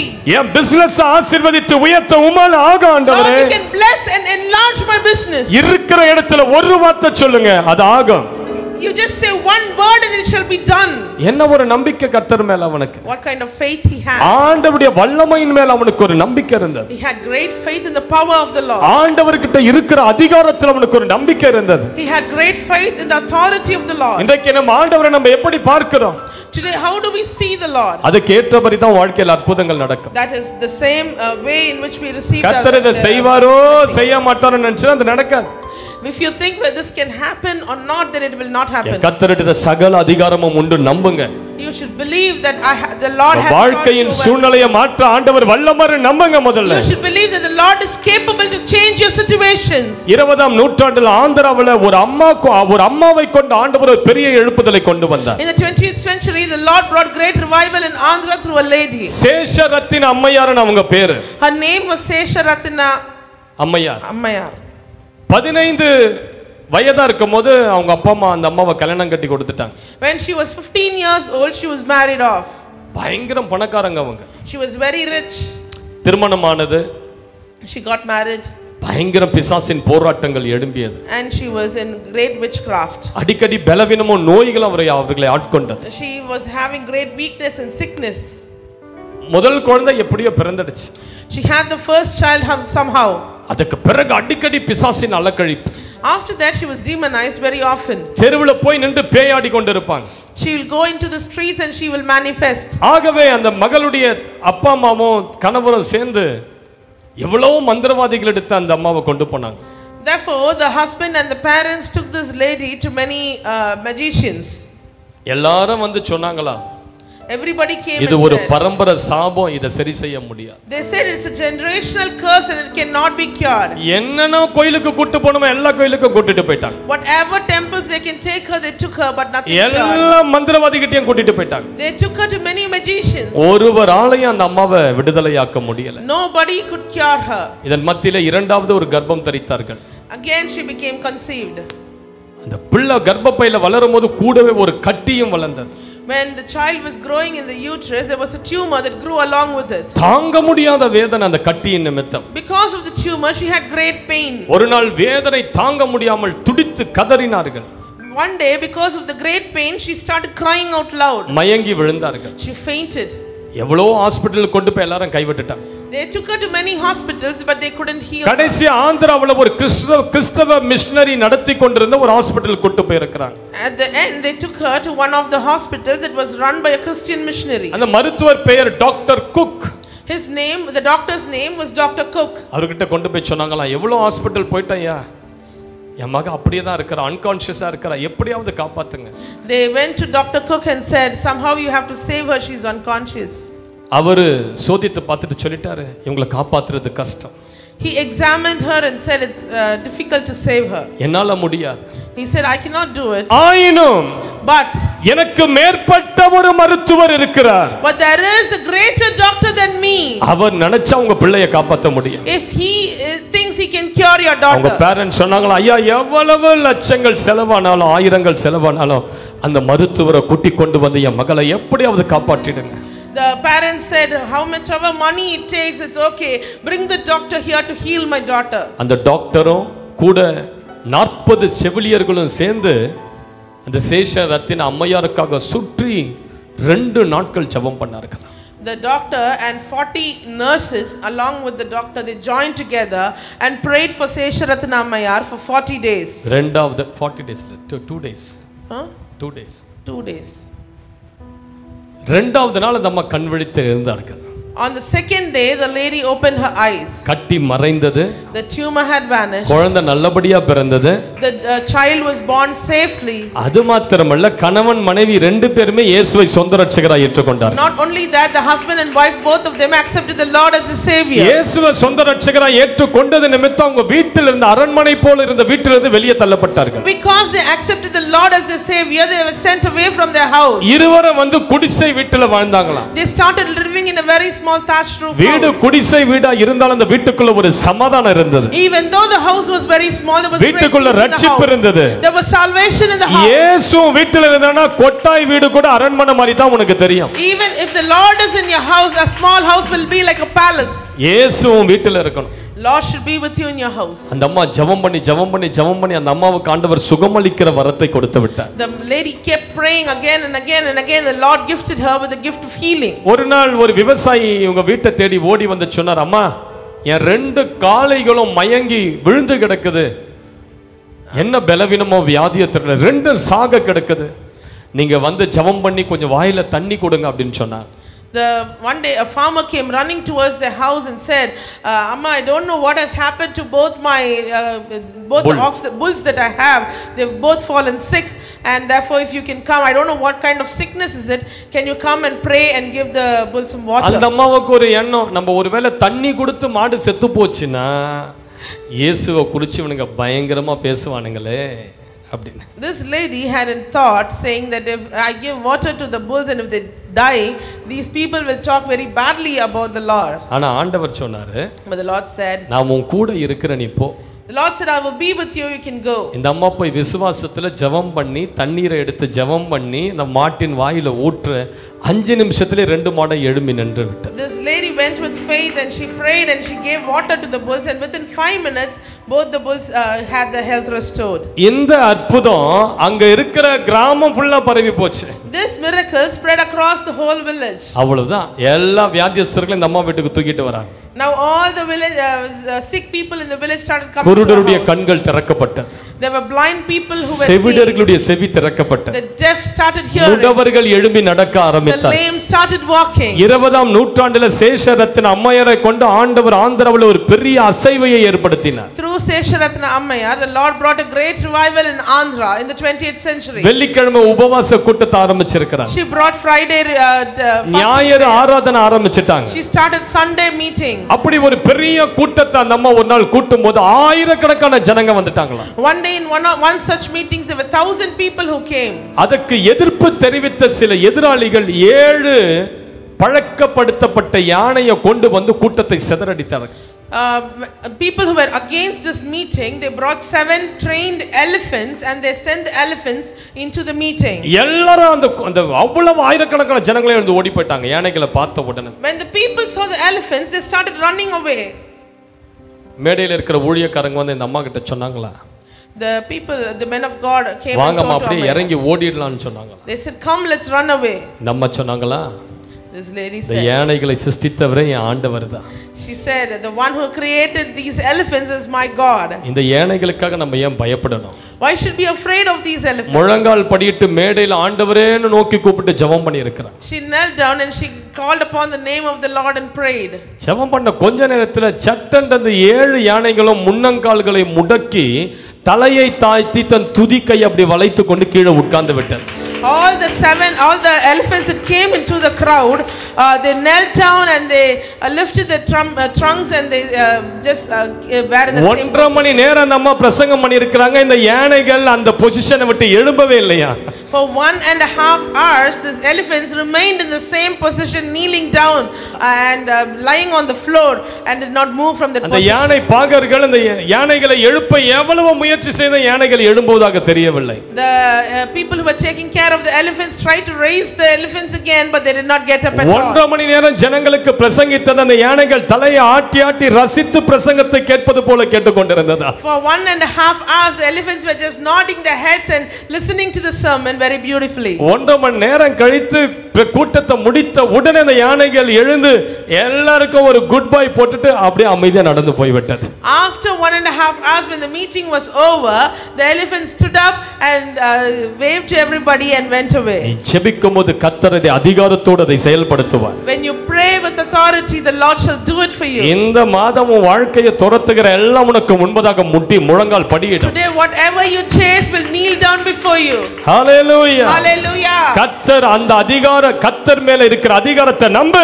You should believe the authority that the Lord has upon him. இந்த வேலைக்கு அந்த நூற்றுக்கு அதிபதி ஆண்டவர் மேல இருக்கிற அதிகாரத்தை நம்பினார். He believed in the authority of the Lord. ஒரு வார்த்தை சொல்லுங்க ஆண்டவரே. He said, Lord, just command N me வீட்டு one அட்ரஸ் word. தேடி வரணும் நமக்கு அவசியமே இல்ல. Lord, it's not necessary for you to N come to my வீடு house. அட்ரஸ் உமக்கு தெரியணும்னு அவசியம் இல்ல. Lord, it's not necessary that you listen to இருக்கிற இடத்துல ஒரு வார்த்தை பேசுங்க என் வேலைக்காரன் சொஸ்தமாவான். You just give one word from wherever you are and that's sufficient for my servant. ஆண்டவருக்கு அது ரொம்ப பிடிச்சிருந்தது. The Lord liked that very much. அவன் சொன்னது ஆண்டவருக்கு அவ்வளவு குளிர பண்ணுவது போல இருந்தது. Whatever he said was very pleasing to the Lord. ஆண்டவருக்கு அவனுடைய விசுவாசம் ரொம்ப பிடிச்சிருந்தது. The Lord liked his faith very much. ஆண்டவர் என்ன பண்றாரு, பின்னாடி வரவங்களை திரும்பி பார்த்து The Lord turned and looked at the other people and said, 7:9 லூக்கா 7:9-10 சொல்லுது, Luke chapter இயேசு 9. இவைகளை கேட்டு அவனை குறித்து ஆச்சரியப்பட்டு திரும்பி தமக்கு பின் செல்லுகிற திரளான ஜனங்களை நோக்கி, இஸ்ரவேலுக்குள்ளும் நான் இப்படிப்பட்ட விசுவாசத்தை காணவில்லை என்று உங்களுக்கு சொல்லுகிறேன். அனுப்பப்பட்டவர்கள் வீட்டுக்கு திரும்பி வந்தபோது வியாதியாய் கிடந்த வேலைக்காரன் சுகமாய் கிடக்கிறதை கண்டார்கள். ஹல்லேலூயா. ஐந்தாவதாக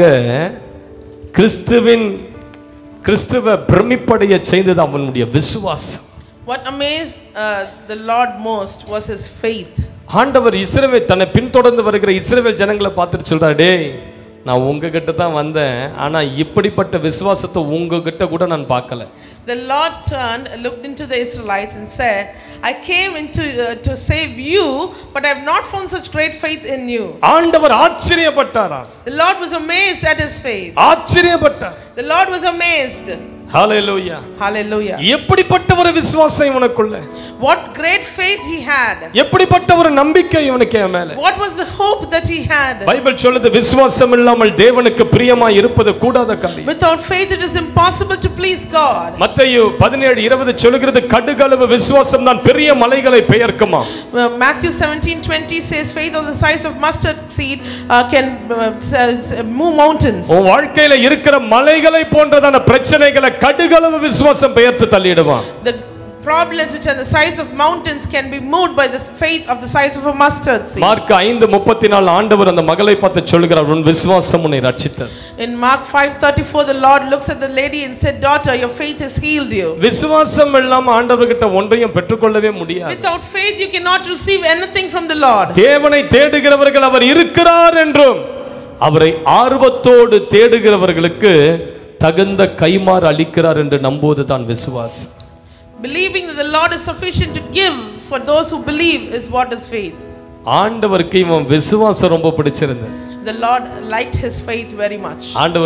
ஆண்டவரை பிரமிப்படைய செஞ்சது இவன் விசுவாசம். The faith of this man amazed the Lord himself. ஆண்டவர் சொல்றார், அடடடட ஏன் ஜனங்க கிட்ட கூட இஸ்ரவேலர்கள் கிட்ட கூட இப்படிப்பட்ட விசுவாசத்தை நான் பார்க்கலையே. The Lord said, even among the Israelites have not found such great faith.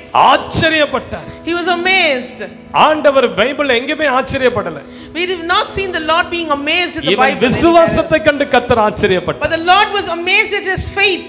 Hallelujah. Hallelujah. இவனுக்குள்ள இப்ப நம்ம தியானித்த அந்த 5 காரியங்களை நமக்குள்ள வரணும். These 5 things that we have meditated should come into us today. அவன் அன்புள்ளவனா இருந்தான். He was a loving person. அவனுக்கு ஆத்தும பாரம் இருந்தது. He has a burden for the soul. ஆண்டவருக்கு முன்பதாக தன்னை தாழ்த்தினான். He humbled himself before the Lord. அவருடைய வல்லமை, அவர்கிட்ட வல்லமை உண்டு, அதிகாரம் உண்டு என்பதை அவன் He அறிந்திருந்தான். believed in the power and authority of the Lord.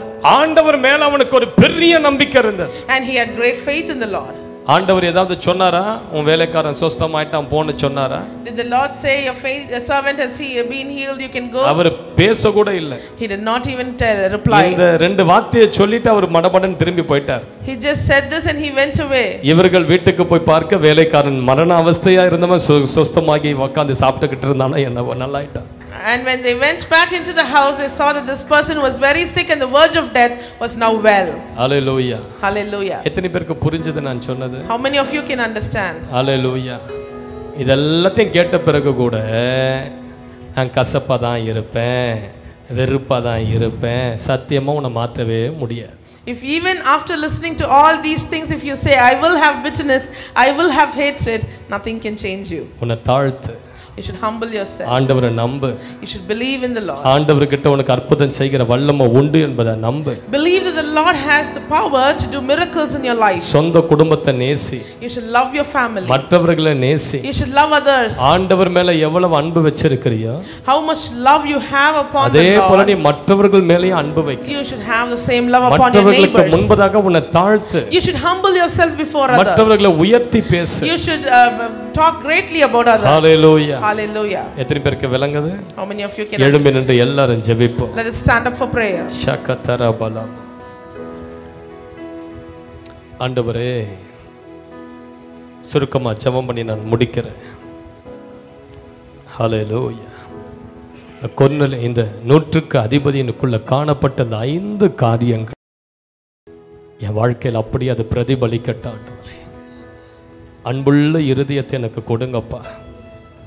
இருதயத்தில் கையை வைத்து ஜெபம் பண்ணுங்க. அன்புள்ள இருதயம், தாழ்மையான இருதயம், ஆத்ம பாரம் நிறைந்த இருதயம், கர்த்தரை நம்புகிற இருதயம், அவரால் செய்ய முடியும்னு நம்புகிற இருதயம், ஆண்டவரை ஆச்சரியத்துக்குள்ளாக்குகிற விசுவாசத்தை என் இருதயத்தில் தாங்க ஆண்டவரே. இந்த 100க்கு அதிபதி ஒரு புறஜாதியான், அவனை இயேசுவை அறியாத ஒருவன், அவனே இவ்வளவு சாட்சியா ஜீவிக்க முடியும்னா நான் ஆலயத்துக்குள்ள வந்து பல வருடங்களா இருக்கிறேன். என் கையில வேத புத்தகம் உண்டு, நான் அபிஷேகம் பெற்று இருக்கிறேன்.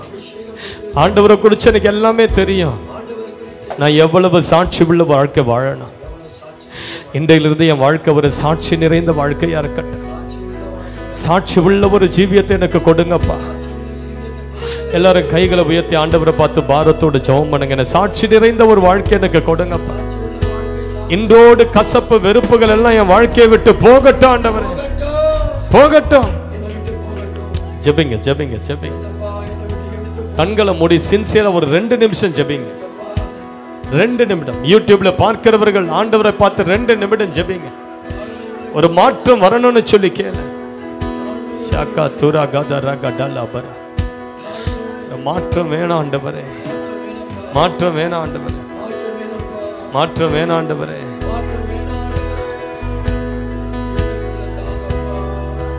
ஷாக்கா தரா கடலா பரா கதுரா கடா. ஷாக்கா திரி கடலா மரா கதுரா கடா. ஷாக்கா துரா படா கதுரா கடலா பரா பலா. ஷாக்கா துரா கடலா பரா கடா. ஓலா மாக்கா சக்கலா பரா கதுரா கடா. ரீபா கதரா கடனா மலக்கினியா ஹந்தரா பலா கதுரா கடா.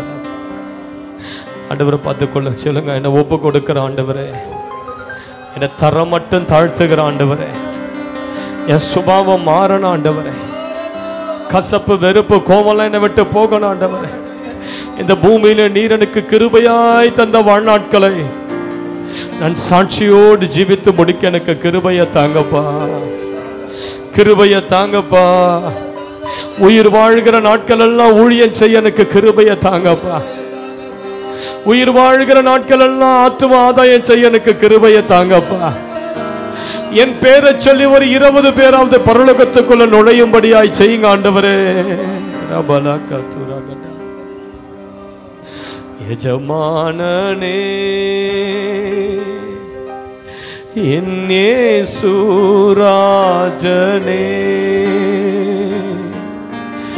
எஜமானனே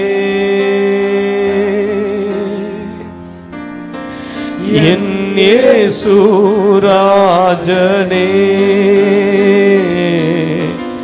என்னமெல்லாம் ஏகமெல்லாம் உம் சித்தம் செய்வதுதானே. அர்ப்பணிச்சு பாடுங்க. என்னமெல்லாம் ஏகமெல்லாம் சித்தம் செய்வதுதானே. எஜமானனே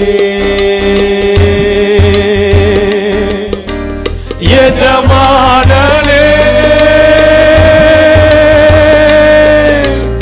என் இயேசுராஜனே, உமக்காகத்தான் வாழ்கிறேன், உம்மைத்தான் நேசிக்கிறேன், உமக்காகத்தான் வாழ்கிறேன், உம்மைத்தான் நேசிக்கிறேன். பலியாகி என்னை மீட்டீரே, பலியாகி என்னை மீட்டீரே, பரலோகம் திறந்தீரையா, பரலோகம் திறந்தீரையா. எஜமானனே எஜமானனே என் இயேசுராஜனே, உயிர் வாழும் நாட்களெல்லாம் ஓடி ஓடி உழைத்திடுவேன், உயிர் வாழும் நாட்களெல்லாம் ஓடி ஓடி உழைத்திடுவேன். அழைத்தீரே உம் சேவைக்கு,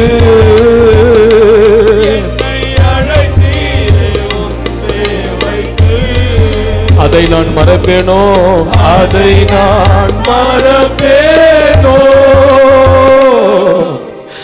அதை நான் மறப்பேனோ. எஜமானனே எஜமானனே என் இயேசுராஜனே, அப்பாவும் சந்நிதியில் நான் அகமகிழ்ந்து களி கூறுவேன், அப்பாவும் சந்நிதியில் நான் அகமகிழ்ந்து களி கூறுவேன். எப்போது உம்மை காண்பேன்,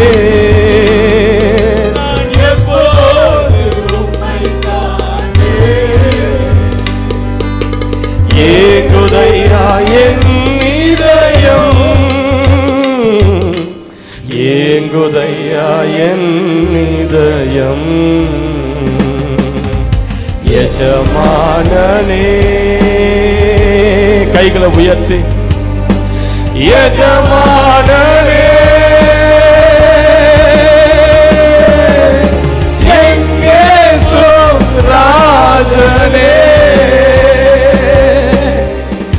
ஆண்டவரே, எல்லாரும் நாங்கள் எங்களை ஒப்பு கொடுக்குறோம்ப்பா. உங்கள் சுபாவத்தை எங்களுக்குள்ள கொடுங்கப்பா.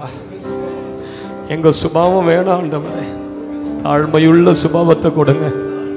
அன்பு நிறைந்த ஒரு மனிதனாக என்னை மாற்றுங்க. ஆத்ம பாரம் நிறைந்த மனிதர்களாக எங்களை மாற்றுங்க. உங்க மேல கடைசி வரைக்கும் நம்பிக்கை நிறைந்த மனிதர்களை மாற்றுங்கப்பா. ஆண்டவரே, நாங்கள் எல்லாரும் தாழ்த்தி ஒப்பு கொடுக்கிறோம். இந்த ஆலயத்தில் கிறிஸ்துவின் சாயல் வெளிப்படணும். எங்களுடைய மாமிசத்தை எல்லாவற்றையும் நாங்கள் கல்வாரி சிலுவையில் இன்றைக்கு ஆணி அடிக்கிற ஆண்டவரே, கல்வாரி சிலுவையில் நாங்கள் எங்கள் மாமிசத்தை அறைகிறோம். எங்கள் பழைய சுபாவங்கள் எல்லாவற்றையும் நாங்கள் அறைகிறோம் ஆண்டவரே. உமது சுபாவம் எங்களுக்குள்ள வரட்டும். உங்களுக்குள்ள இருக்கிற பரிசுத்தம் எங்களுக்குள்ள வரட்டும். உங்க தாழ்மை எங்களை மூடட்டும். உங்க அன்பு எங்களை மூடட்டும். உங்க ஆத்தும பாரம் எங்களை மூடட்டும். எருசலேமுக்காக கண்ணீர் சிந்தி அழுதீர். உமக்கு பின்னால் வருகிற ஆத்துமாக்களை பார்த்து மேய்ப்பன் இல்லாத ஆடுகள் போல் இருக்கிறார்கள் என்று கண்ணீர் விட்டீர் ஆண்டவரே. மனதுருகி கரம் நீட்டி தொட்டீர், கண்ணீர் சிந்தி அழுதீர். உங்களுக்குள்ள இருக்கிற அந்த ஆத்தும பாரம் தாகம் எங்கள் ஒவ்வொருவருக்கும் கர்த்தர் தருவீராக. எங்கள் சபையானது ஆத்தும ஆதாயம் செய்கிற சபையாக இருக்கணும் ஆண்டவரே. நீர் எங்களுக்கு பெரிய சபையா தரீங்களோ இல்லையோ, அது எல்லாவற்றை தாண்டி இது ஆத்துமாக்கள் நிறைந்த சபையா மாற்ற வைங்க ஆண்டவரே. எங்களுக்கு பெரிய கட்டிடம் எழும்புதோ இல்லையோ, ஏக்கர் கணக்கில் லேண்டு தரீங்களோ இல்லையோ ஆண்டவரே, எங்களுக்கு ஆத்துமாக்களை கொடுங்கப்பா. ஆத்துமாக்கள் மேல எங்களுக்கு பாரத்தை கொடுங்கப்பா. ஒவ்வொரு ஆத்துமாவையும் நாங்கள் பாரத்தோடு பார்க்க எங்களுக்கு கிருபையை தாங்க ஆண்டவரே. சுவிசேஷ ஊழியத்தில் சபையார் எல்லாரும் இணைந்து செயல்பட உதவி செய்யுங்க ஆண்டவரே. ஒவ்வொரு கூட்டத்திலும் சபை மக்கள் ஒருங்கிணைந்து ஒரு மனதோடு ஊழியம் செய்ய கிருபை தாங்க ஆண்டவரே. உபவாச ஜபங்கள் எல்லாம் ஜனங்கள் வரணும் ஆண்டவரே. எங்கள் சபையில் இருக்கிற பின்மாற்றங்களை மாற்றுங்க ஆண்டவரே. எங்கள் சபையில் இருக்கிற ஏற்ற தாழ்வுகளை மாற்றுங்க ஆண்டவரே. எங்கள் சபையில் இருக்கிறவர்களுக்குள்ள இருக்கிற கசப்பு, வெறுப்பு, கோபங்களை மாற்றுங்க. கோள் சொல்லுதலை மாற்றுங்க. பொறாமை எண்ணங்களை மாற்றுங்க. ஒருவரை குறித்து பின்பதாக பேசுகிற எல்லாவற்றையும் மாற்றுங்க. எங்களுக்குள்ள கிறிஸ்துவின் சாயல் வார்த்தையிலும் நடக்கையிலும் அன்பிலும் ஆவிலும் விசுவாசத்திலும் கற்பிலும் நாங்கள் தேவனுடைய சாயலை பிரதிபலிக்க எங்களுக்கு கிருபையை தாங்க ஆண்டவரே. உங்க நாமத்தை நாங்கள் உயர்த்தி மகிமைப்படுத்துகிறோம். வந்த ஒவ்வொருவரையும் ஆசீர்வதிங்க. இந்த மாதம் முழுவதிலும் தேவனுடைய அளவில்லாத மகிமை ஒவ்வொருவருக்குள்ளும் கிரியை செய்யட்டும். இயேசு கிறிஸ்துவின் வல்லமையுள்ள நாமத்தில் பிதாவே, ஆமென். Praise the Lord. வருகிற மார்ச் 22ஆம் தேதி சனிக்கிழமை ஒரு மாபெரும் அபிஷேக விடுதலை பெருவிழாவை உங்களுக்காக நடத்தும்படி விருதாச்சலம் வருகிறோம்.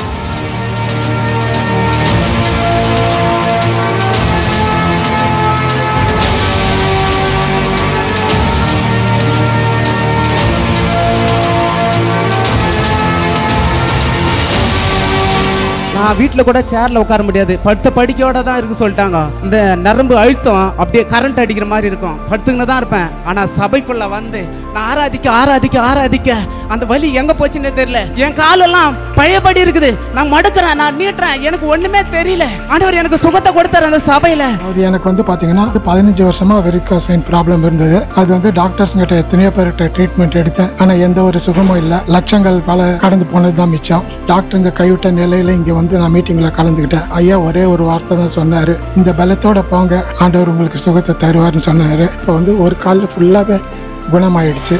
10 வருஷத்துக்கு மேலே எனக்கு மைண்டு ரொம்ப டிஸ்டர்ப் ஆகி பைத்தியம் பிடிக்கிற அளவுக்கு வந்து எனக்கு கொண்டு போயிடுச்சு. நான் பைத்தியமாகி ஹாஸ்பிட்டலில் தான் அட்மிட் பண்ணியிருக்கணும். டெலிவரன்ஸ் இப்போ ப்ரேயர் பண்ணும்போது ஜப நேரத்தில் வந்து எனக்கு சரீரத்தில் ஒரு விடுதலை கிடைச்சிது, மைண்டுக்கு ஒரு விடுதலை கிடைச்சிது. நல்லா சம்பாதித்திருந்த கை நிறைய சுத்தமாக சம்பாதனை கட் ஆயிடுச்சு. நான் படுக்கும் போதெல்லாம் என்னை யாரோ குத்துற மாதிரி, குடையிற மாதிரி, பூச்சி வர்ற மாதிரி அப்படியே 5 பொம்மைகள் என்னை சுற்றி குதிக்கும். வீட்டில் பார்த்தோன்னா தகடுகள் போகிறோம், எலுமிச்சை மயம் குதிக்கும். இப்போ அமாவாசை பிரேயருக்கு வந்தேன், அங்கே பெரிய எனக்கு ஒரு விடுதலை கடல் குத்தாரு. சரியான வாந்தி, என்னால் முடியல. 3 நாய் வீட்டு வெளியே சேர்த்து போயிடுச்சு. வீட்டெல்லாம் எல்லாம் சுத்தம் மாத்துறாரு கடவுள். போய் ஒவ்வொரு யாவல தூக்கி விசிறு அடிக்கிறாரு. ஒவ்வொரு பிசாசுல விடுதலை தந்தை ஆசீர்வாதமாக என்னை மாற்றி போட்டார். இந்த இடத்துக்கு வந்து வியாபாரம் சுத்தமாக இல்லை, ₹1 கையில் இல்லாத ரொம்ப கஷ்டப்பட்டுருந்தேன். ஒருத்தவங்க சொன்னாங்க இந்த இடத்துக்கு போமா விடுதலை கிடைக்கும்ன்ட்டு. ஆனால் இங்கே வரதுக்கு கூட எனக்கு ஆட்டோ கூட காசு இல்லை. ரொம்ப கஷ்டப்பட்டு வந்தேன். நாங்கள் வந்த முதல் அன்றைக்கே ஐயா உன் கடையில் இருக்கிறதெல்லாம் விலகி போச்சுன்னு உடனே ஜபத்தில் சொன்னார். சொன்ன உடனே எனக்கு 1.5 லட்சம் ரூபாய் ஆர்டர் கிடைச்ச உடனே நான் ரொம்ப சந்தோஷப்பட்டேன். இந்த கூட்டம் சரியாக மாலை 4 மணியிலிருந்து இரவு 8 மணி வரையிலும் நடைபெற இருக்கிறது. நடைபெறுகிற இடம் ஆனந்த திருமண மண்டபம், முதல் பிரதான சாலை, முல்லை நகர், விருதாச்சலம். உபவாசத்தோடு ஆயத்தத்தோடு இந்த கூட்டத்தில் வந்து பங்கு பெறுங்கள். மேலும் விவரங்களுக்கு இந்த எண்களை தொடர்பு கொள்ளுங்கள். மறந்து விடாதிருங்கள், மார்ச் 22 உங்களை நான் விருதாச்சலத்தில் சந்திக்கிறேன். ஆமென்.